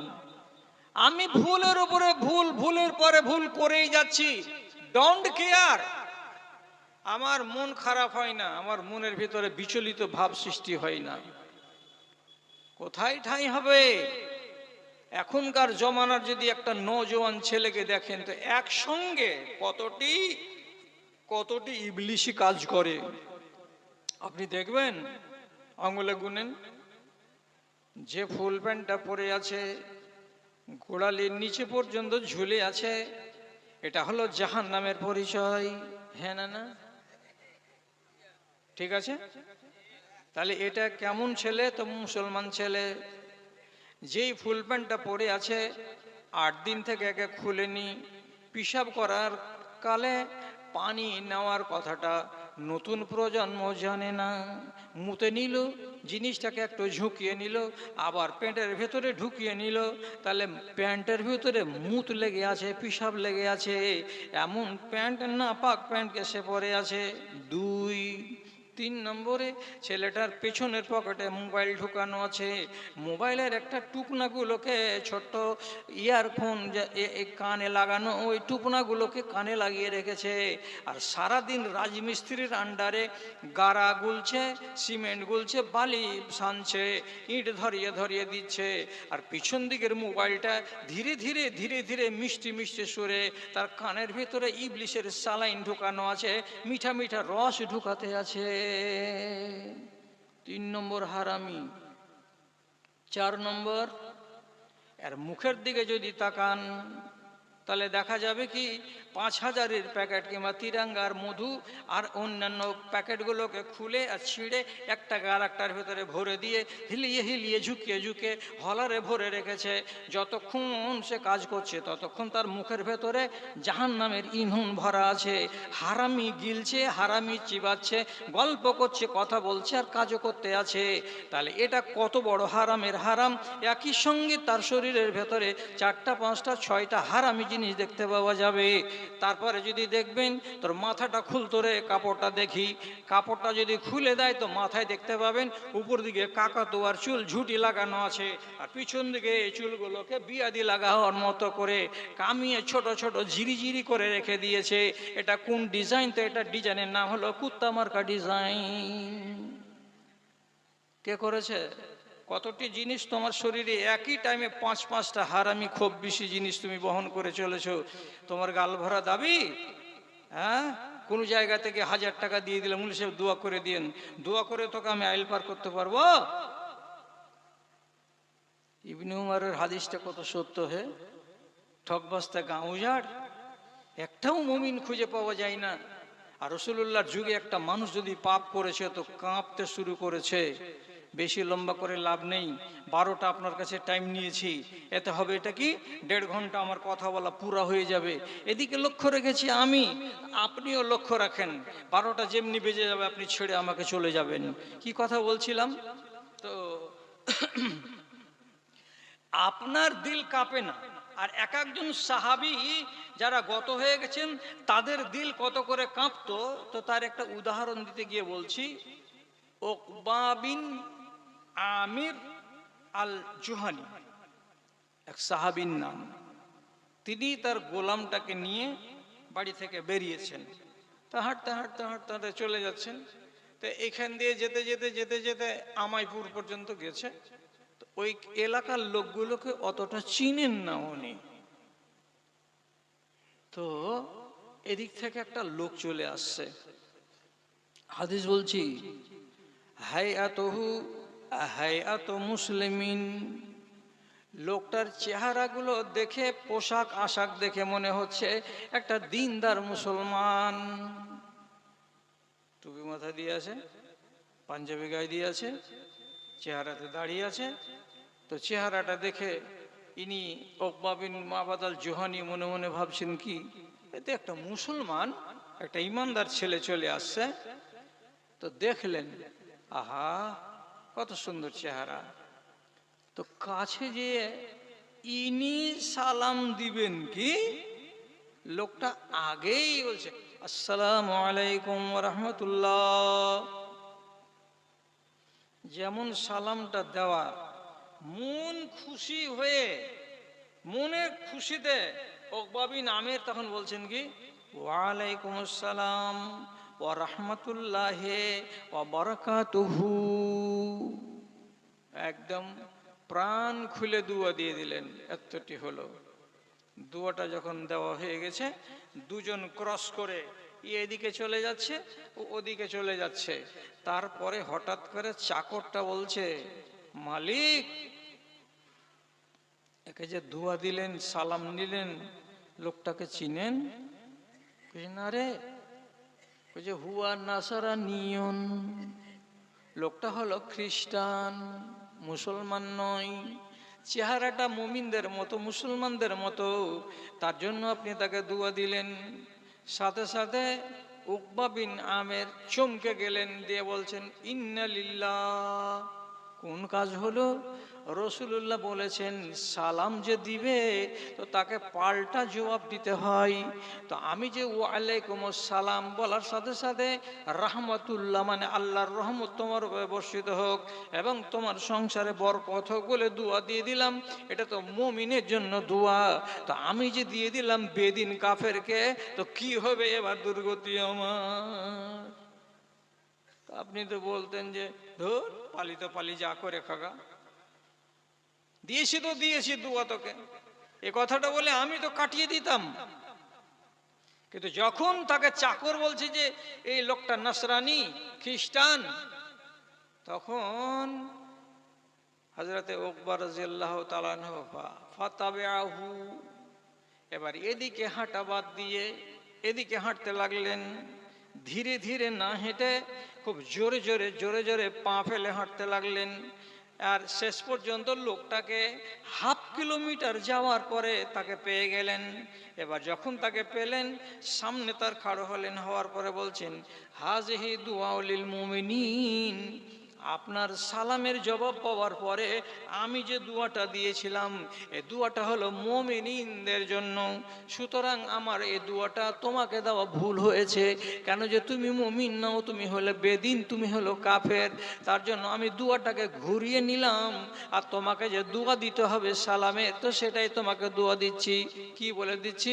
বারাকাল্লাহু ফি মালিকা ওয়া আওলাদিকা ওয়া আতালাল্লাহু উমারাকা, আল্লাহ তোমার বয়সকে বাড়িয়ে দেয়, আল্লাহ তোমার সংসারে, তোমার ঘর গৃহস্থালিকে বাড়িয়ে দেয় এবং তোমার ছেলেপিলেকে বাড়িয়ে দেয়। ছেলেপিলে বাড়িয়ে দেওয়ার, ধনমাল বাড়িয়ে দেওয়ার এবং আয়ুটাকে বাড়িয়ে দেওয়ার দোয়া দিলেন। আর আজ্ঞার দোয়াটাকে ঘুরিয়ে নিলেন। নেওয়ার পরে খুশি মনে হাঁটতে হাঁটতে চলে এসে নিজের চাকরকে বলছে, চাকর রে, ওকে দুনিয়ার দোয়া দিয়ে দিলাম যেটা ও পাবে, আর যেটা আমি দোয়া দিয়েছিলাম সেটা ঘুরিয়ে নিয়ে নিলাম আমার কাছে। এবার আল্লাহ আমাকে ধরবে না কেন যে আমি হাদিসের উল্টা করিনি, ভুলে গিয়ে করে দিয়েছিলাম, সে ভুলটাকে আমি সংশোধন করে নিলাম। ওকে ওর যেটা দোয়া, কাফেরকে দোয়া দেওয়া যাবে না যে রহমাতুল্লাহি ওয়া বারাকাতুহু, কাফেরকে দোয়া দেন তোর ধন বেড়ে যাক, তোর মাল বেড়ে যাক, তোর বয়স বেড়ে যাক, এটা করা যাবে, কিন্তু এটা করা যাবে না। তাহলে আপনি চিন্তা করুন হাদিসটা কেন আপনাকে শোনালাম। একটা মুসলমান, একটা নেককার সাহাবী, তিনি দেখলেন যে আমার দ্বারাই ভুল হলো, এই আমলটা ভুল হলো, যদি এটা আমার জন্য কি হয়ে যায়, খেসারত দেওয়ার জন্য কারণ হয়ে দাঁড়িয়ে যায়, তো আমি তো বিপদে পড়বো। তাকে না, আমি এক্ষুনি এদের সংশোধন করে নিব। উনি দৌড়ে চলে গেলেন সংশোধন করার জন্য। আপনি কতটি ভুল করে রেখেছেন, সেই ভুলগুলোর সংশোধন কল্পে আপনি কোনো পদক্ষেপ করেছেন? আজ পর্যন্ত কেউ করেছে? আমরা কেউ করেছি? এখন পর্যন্ত কেউ করি না। সুন্নাতকে ভালোবাসা কথাটা তো উঠেই গেল দুনিয়া থেকে। এটা রসুলুল্লাহর ফরমান, এটা রসুলুল্লাহর সুন্নাত, এটাকে মানো তো লাভ হবে, এমন কথাগুলো মানুষেরা মানতেই আজকাল রাজি নয়। এটা হলো আধুনিক যুগের এটা অসুখ, মানে না। ভালো করে বুঝবেন। আয়েশারু আল বারকাতু ফিন নিকাহে আইসারুহু, যে বিবাহতে খরচা পানি আয়োজন হালকা হবে তাতে বরকত হবে। তো আপনি নিজে বলেন তো, আমাদের দেশে যতটি বিয়ে হচ্ছে কোরআন হাদিস অনুযায়ী 100টার ভেতরে আমার জ্ঞান বলছে 95টা বিয়ে হাদিস কোরআনের উল্টো হচ্ছে, আর 5টা বিয়ে আল্লাহ যাদেরকে তৌফিক দিয়েছে তাদের 5টা বিয়ে ঠিক হচ্ছে। আপনি বলবেন তাহলে 95টা বিয়ে হারাম? আমি হারাম বলিনি, আমি কি বলছি, সুন্নতি বিয়ে। সুন্নতি বিয়ে হচ্ছে না, বিয়েটা জায়েজ। কেন জায়েজ? যদি ইজাব কবুল হয়, ইজাব কবুল যদি ঠিকঠাক করে হয়, সাক্ষী মজুদ থাকে, তাহলে বিয়েটা ঠিক। আর এইটাই ঠিক, বাদ বাকি বিয়ের কোনো অংশ ঠিক নয়। বউ দেখতে যাওয়াও ঠিক নয়, বায়না করতে যাওয়াও ঠিক নয়, দিন ধরতে যাওয়াও ঠিক নয়, এদিকের 5টা ওইদিকের 5টা 10 জন মিলে বাজার করতে যাওয়াও ঠিক নয়, ছেলেটাকে আপনাকে 20,000 টাকার কাপড় দিতে হবে, এটাও ঠিক নয়। মেয়েটাকে যদি ওরা 40,000 টাকার সামান দেয়, ওদের ইচ্ছা, ওরা বউকে যা দিবে তা দিতেই পারে, মেয়ের বাবা কিচ্ছু বলতে পাবে না, চাইতে পাবে না। আবার দিন ধরতে যাবে, এটাও ঠিক নয়। 200 জন বরযাত্রী যাবে, এটাও ঠিক নয়। বরযাত্রী সব দিকে খেতে দিতে হবে, এটাও ঠিক নয়। বরযাত্রীর পরের দিন মেয়ের বাবারা আসবে এখানে, এটাও ঠিক নয়। আবার এরা বউ আনতে যাবে, সেদিন যাবে 10 থেকে 15টা, এটাও ঠিক নয়। যেদিন বেটিটার পেটে বাচ্চা চলে আসবে সেদিন মেয়ের বাবা নিজের মেয়েকে বিদায় নিয়ে আসবে। বিদায় নিতে গেলে রেওয়াজ কি আছে, আধমন বড় বড় কাতলের মাছ দিতে হবে, খাসির মাংস দিতে হবে, রসগোল্লা দিতে হবে 1 টিন, দেওয়ার পরে খেয়ে দিয়ে ওইখান থেকে বেটিকে বিদায় করে নিয়ে আসতে হবে। শ্বশুরের বাড়ি থেকে বেটিকে নিজের বাড়িতে বাচ্চা হওয়ার জন্য আনা, এটাও শরীয়ত সম্মত নয়। তার বাড়ি থেকে আনতে গেলে রসগোল্লার হাঁড়ি দিতে হবে আর মাছের টুকরা দিতে হবে, এটাও শরীয়ত সম্মত নয়। কোনটা শরীয়ত? 500 পান এনেছ, 400 ইঞ্চি, হ্যাঁ জামা তো বড়। কতটি বাতাস এনেছ? 8 কেজি, হ্যাঁ 15 কেজি বাতাসা লাগতো। কে খাবে? দুখান করে বাতাসা, 100টা লোকের ভিতরে 400 খান বাতাসা, 5 কেজি ওড়ালো না, বাকি বাতাসাটা কি হবে? 200টা পান গেল। আরে আনা তো পরের কথা, যে আনা যায় না না যায়, 200টা পান খরচ হলো, বাকি 300টা পান মোড়লের রানের তলাতে লুকা আছে, লাল কাপড়ে খড় লুকা আছে, সুপারি লুকা আছে, সবখানিকে এমনি করে বেঁধে টেঁধে লিয়া 2.5 কেজি বাতাসা লিয়া, জয়নাল গেলাম আমি এখন, তাহলে বিয়ে তো হয়ে গেল, ঠিকঠাক করে বিদায় করে দিও বিহারটাকে, মোড়লের ফিস হয়ে গেল। এর দ্বারা একটা কথা জিজ্ঞেস হলো কি, এই তোর তুই বলে জামাই কিনে নিয়েছিস 1.5 লাখ টাকা দিয়ে? যদি বলে হ্যাঁ, তো মোড়লের উচিত ছিল তোমার কি বিয়ে থেকে উঠে চলে যাওয়া, যে তোর হারামি বিয়েতে আমি থাকবো না। যারা আলিম, যারা বিয়েটা পড়ায়, বিয়ে পড়ে কতটি টাকা পাওয়া যাবে? একটা লাট্টু লুঙ্গির সমান টাকা দিবে, এর বেশি তো এই সমাজ দিবে না। তো যদি আপনি জানতে পারেন যে বিয়েতে লেনদেন হয়েছে হারামি টাকার, পণ প্রথা হয়েছে এখান করে, আপনাকে উঠে চলে আসতে হবে। তোর 500টা টাকাতে আমি জুতা মারি, রিজিকের মালিক আল্লাহ তাআলা, এ হারামি বিয়ে আমি পড়াবো না। তো করতে পারবেন? কে পারে? পারে না। মেয়ের বাপের বাড়িতে রাতের বেলায় মাগরিব থেকে শুরু করে ফজর পর্যন্ত গীত চলে, কোন সমাজের লোক নিষেধ করতে গেছে যে 6 সালের মা তোর গলা ফাটছে কেন? কেউ বলে? বলে না। ছেলেটাকে যে রাত 10টার পর থেকে যে ঘোড়ামলা করে মুলবে হলদি দিয়ে দিয়ে তো রাত 4টে পর্যন্ত ওর ঘোড়ামলাই চলবে, কে কে বলছে? গাঁর বেটি যে বউ আছে, ভাসুর আছে, নন্দ আছে, দেওর আছে, খালাতো বোন, মামাতো বোন, ফুফাতো বোন, চাচাতো বোন, ভাইরা বেটি, সালপো বেটি যত আছে সবাই ঘুষো, সবাই ঘুষো। আচ্ছা আরে মালাউন, তোর গায়ে একটা আজনাবি বেটা ছেলে আর আজনাবি মেয়ে ছেলে হাত দিতে পাবে? রাসূলুল্লাহ হাদিসে বলছেন লান ইউতআনা ফি রাসি আহাদিকুম মাখিতান, তোমার মাথাতে 1 ইঞ্চির কাঁটা এমনি করে নিয়ে হাতুড়ি মেরে যদি কেউ ভরে দেয় এটাও ভালো, কিন্তু তোমার হাতখানা যেন কোনো আজনবী মেয়ে ছেলের গায়ে তার দেহে যেন না লাগে। এটা লাগতে গেলে তোমার ঈমান যাবে, আর চাঁদিতে কাঁটা যেতে গেলে তোমার জান যাবে। জান যাওয়া ভালো, কিন্তু ঈমান যাওয়া ভালো নয়। হাদিসকে বুড়ো আঙুল দেখাও না।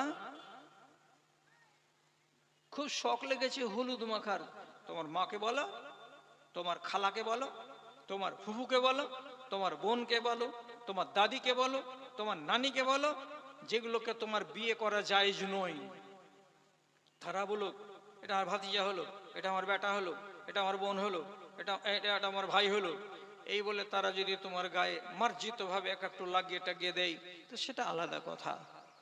আর সাধারণভাবে এই নিয়ম চলবে, আর আপনি চালাবেন। কার বাড়ির বিয়ে? ওই যে হাজী মোহাম্মদ রফাতুল্লাহ বিশ্বাসের বড় পোতার বিয়ে।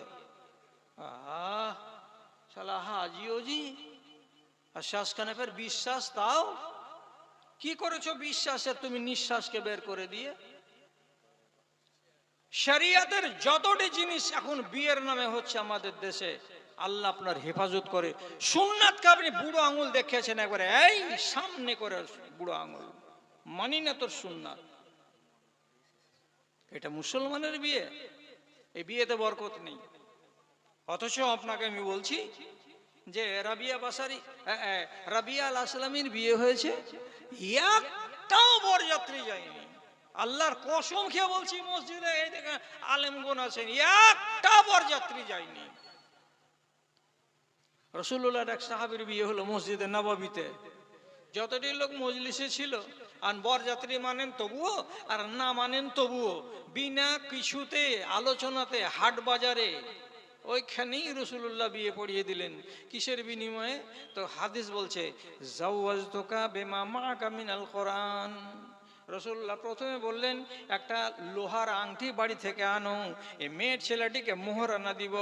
লোকটা বাড়ি গেল, যাওয়ার পরে ঘুরে এসে বলছে আল্লাহ পাকের রাসূল একটা লোহার আংটি পর্যন্ত বাড়িতে পেলাম না, এবার কি হবে? আমি যাকে বিয়ে করব, মেয়েটি আমাকে বিয়ে করবে আর আমি ওকে বিয়ে করব, তো কি দিয়ে বিয়ে হবে বলেন তো? রাসূলুল্লাহ জিজ্ঞেস করে বলছেন হাল মাআকা মিনাল কোরআন, কিছু কোরআন জানো না? জানো না, জানো না, জানো না। তখন লোকটা বলছে অমুক সূরা গোটাই জানি, অমুক সূরা গোটাই জানি, অমুক সূরা গোটাই জানি। তখন রাসূলুল্লাহ বলছেন জাওয়াজতুকা বিমা মাআকা মিনাল কোরআন, যেই কোরআনের সূরা কয়টা তুমি জানো এরই বিনিময়ে মেয়ে ছেলেটির সঙ্গে তোমার বিয়ে পড়িয়ে দিলাম। বাড়ি নিয়ে যাওয়ার পরে এই মেয়েটিকে তুমি কোরআনটা শিখিয়ে দিবে, ওই যতটি সূরা তুমি মুখস্থ রেখেছো সবটি ওকে মুখস্থ করিয়ে দিবে। এটাই হয়ে গেল তোমার বিনিময়, এর বিনিময়ে এর সঙ্গে তোমার বিয়ে হলো। কোথায় বরযাত্রী? রাবিয়া আসলামীর বিয়েতে বরযাত্রী নেই।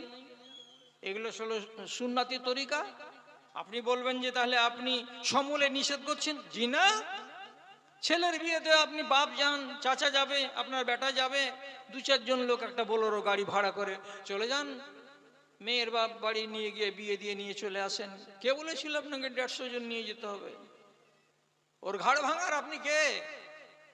আপনার বাড়ি যেদিন পরের দিন যেটা অনুষ্ঠান হবে এটা তো হলো সুন্নতি অনুষ্ঠান, একে বলে ওয়ালিমা। আপনি নাম দিয়েছেন সাইনবোর্ডে গেটে বউ ভাত। বউ ভাত কোনোদিন হয়? আপনি সুন্নাতকে আঙুল দিয়ে কি করলেন? ওয়ালিমার দাওয়াত আপনি বউ ভাত বানালেন, তো বউ ভাত লোকেরা খেলো, গোটা টোলার লোক পাড়ার লোক সব লোক খেলো, আর খাওয়ার পরে মাল ঝাড়ছে কেন আপনার মোহরিলের সামনে বসে বসে? আপনার খানার দাম আছে, এখানে মাল ঝাড়তে হবে, আর আপনার বেটির বাবার বাড়িতে যে খানাটি খেয়ে এসেছেন 150 জন লোক গিয়ে, ওর খানার দাম নেই, ওখানে মাল ঝাড়েননি কেন? এগুলো হলো মুসলমানদের বানাওয়াটি শরিয়ত। এরা সুন্নাতের পাত্তা করে না। কথা বাড়াবো না, রাত বেশি হয়ে যাচ্ছে। একটু কাজ আমাকে সভাপতি সাহেব আবার বলেও দিয়েছেন শেষখানে, একটা কথা বলি আর বলার পরে আমি সমাপ্তির দিকে টেনে নিয়ে যাই। রাসূলুল্লাহ মক্কাতে 5 বছর দাওয়াত তাবলীগের কাজ করার পর হঠাৎ মনে ভাবলেন যে বিদেশে যাই। এর আগে তো পারি না, বিদেশে যদি কাউকে পারি। চলে গেলেন 120 কিলোমিটার পূর্ব দিকে তাইফ শহরে। তাইফ শহরে গিয়ে তাইফের একটা নাম করা বংশ, তার নাম হলো সাকিফ। 3 ভাইকে ডাকলেন, ডাকার পরে ওদের বৈঠকখানাতে বসলেন। বসার পরে বলছেন, আপনাদের সামনে একটা কথা বলবো। কি? বাড়ি কোথায় আপনার? যে আমার বাড়ি তো মক্কা। তো কি বলবেন? তখন তিনি বলছেন, সোজা সোজা কথায় তিনি বলছেন, আমি হলাম একজন নবী, আমি আপনাদেরকে দ্বীনে ইসলামের দিকে ডাকছি, এগুলো ছেড়ে দেন, এগুলো মাটির খোদার পূজা করা, এগুলো বাদ দিয়ে দিতে হবে, নাহলে আপনার আখিরাত ভালো হবে না। বড় ভাইয়ের নাম আব্দে আলিল। ও তখন এমন রাগ হলো, এমনি করে লাল লাল চোখ করে তাকিয়ে বলছে যে তুমি আল্লাহ পাকের নবী হলে? তুমি? বলে দিয়ে বলছে, তুমি যদি আল্লাহর নবী হও তাহলে আমি কালকে কাবা যাব, আর কাবা যাওয়ার পরে কাবার গিলাফকে কেটে টুকরা টুকরা করে দিব। হ্যাঁ, কাবার কোন দোষ হলো? এই দোষ হলো যে কাবার মালিক তো তোমাকে নবী বলাচ্ছে, তো তোমার মতন লোক কি করে নবী হবে? এটা বিশ্বাস যেমন করা যাবে না, ঠিক ওই রকমই কাবার গিলাফকেও কাটা যাবে না। আর তুমি যদি নবী হয়ে থাকো তাহলে কাবার গিলাফকে কেটে কেটে টুকরা টুকরা করে দেবো। আর এক ভাইকে বলছে, আপনি কি বলছেন? তখন বলছে, তুমি যদি নবী হও তো তোমার থেকে দূরে থাকা ভালো, আর তুমি যদি না হও তো তোমার সাথে বকওয়াস করে লাভ কি আছে? ছোট জনকে বলছে, আপনি কি বলছেন? যে বড় ভাই কথা বললো না, ছোট ভাই মেজ ভাই যেটা কথা বললো সে কথাটা বলছি আমিও। এইগুলো বহাস করে কোনো লাভ নেই, তোমাকে নবী বলে মানি না, চলো এখান থেকে গেট আউট হয়ে যাও। 3 জনই অস্বীকার করে দিল। যখন 3 জনের পক্ষ থেকে অস্বীকৃতি পেলেন নবীজি, তখন তিনি শুধু একটা আরজি জানালেন, তোমরা আমাকে মানলে না তো এই কথাটা বাইরে কাউকে বলিও না, আমি অন্য বাড়ি যাব, কাউকে যদি বুঝাতে পারি। কিন্তু এরা 3 জন করলো কি, এই কথাটা হাল্লা করে দিল, ও তায়েফের লোকেরা, মক্কা থেকে একটা মজনুন এসেছে, নিজেকে নবী বলছে, খবরদার এর চক্করে তোমরা কেউ পড়িও না। শেষে নবীজি যেখানে যাই হেত হুত, যেখানে যাই হেত হুত।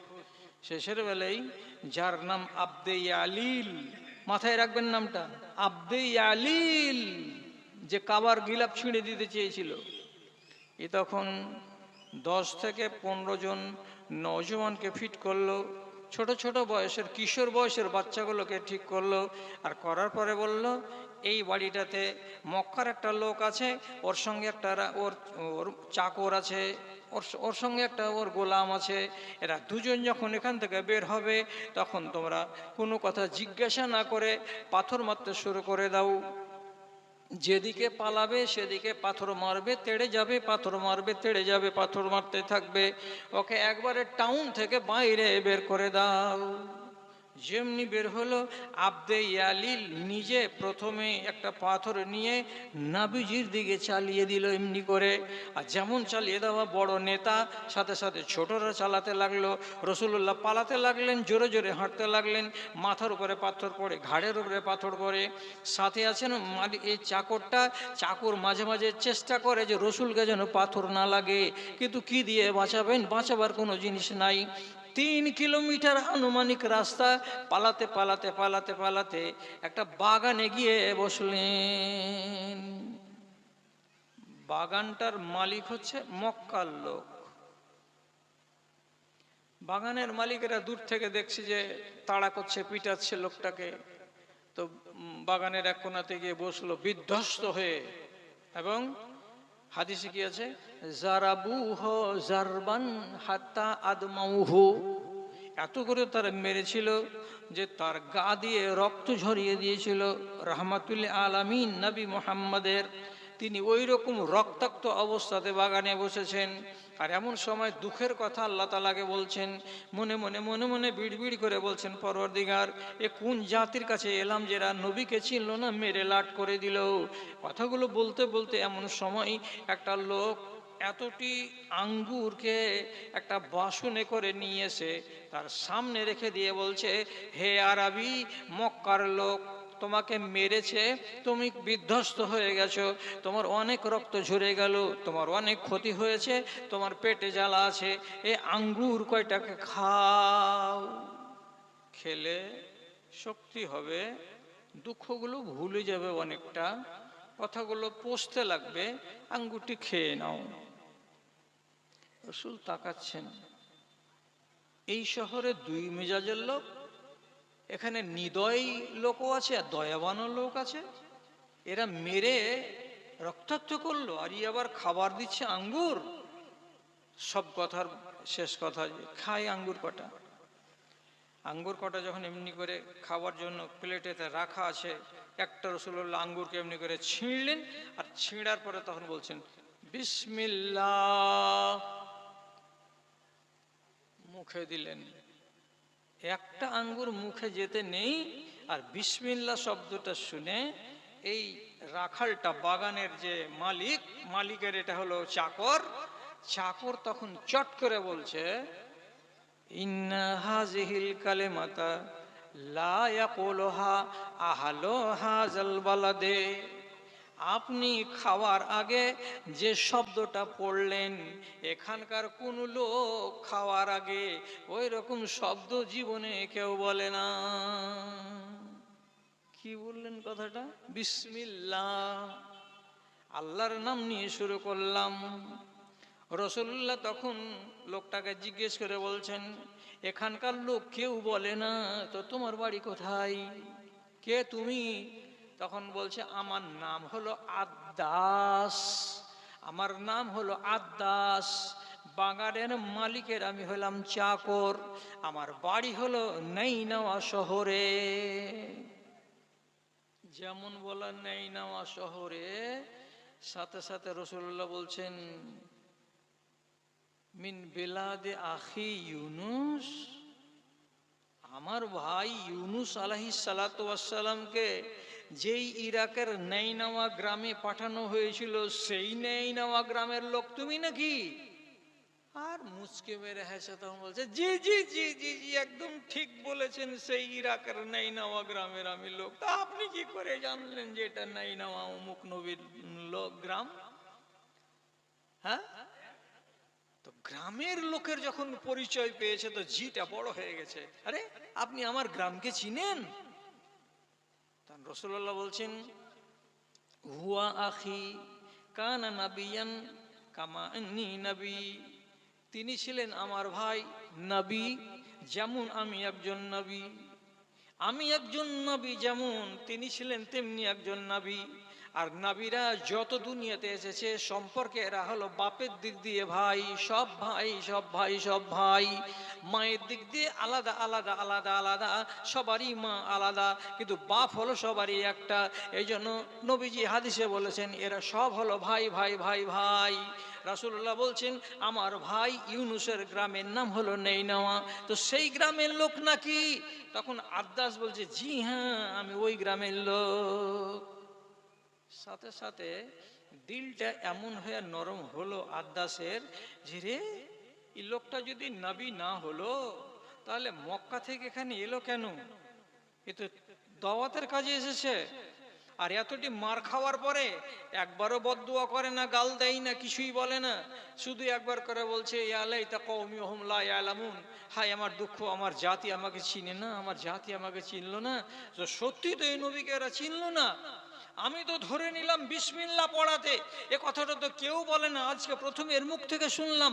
আর এ যদি সাক্ষ্য দেয় যে নবী ইউনুস ছিলেন আমার ভাই, ইনি নবী, তো উনি তো আমাদের দেশের লোক, আমাদের নবী, তো ওনাকে যদি ইনি মানেন তো ইনাকে আমি আজকে কেন মানবো না? সাথে সাথ আদাস রাসূলুল্লাহর খাওয়া যেমনি শেষ হলো, ফাকাব্বা আলাইহি বিয়াদিহি, সঙ্গে সঙ্গে উপুড় হয়ে গিয়ে নিজের হাত দুটা রাসূলুল্লাহর হাতের উপরে রেখে দিয়ে বলছেন, কোনটা কথা বলতে গেলে আপনার দলে নাম লেখানো যাবে আপনি সে কথাটা বলুন তো নবীজি। রাসূলুল্লাহ বললেন, কিচ্ছু নয়, শুধু বলো আশহাদু আল্লা ইলাহা ইল্লাল্লাহু ওয়া আশহাদু আন্না মুহাম্মাদান আবদুহু ওয়া রাসূলুহু। এ কথাটা বলে নাও, তুমি আমার দলে চলে আসবে, তোমার তো দুনিয়াটাও কামিয়াব হবে, তোমার আখিরাতটাও বেঁচে যাবে। সাথে সাথে বাগানের ভেতরে আদাস নামের এক চাকরটা নবীজির কলমা পড়ে নিয়ে দিন ইসলামের ভেতরে চলে এলো।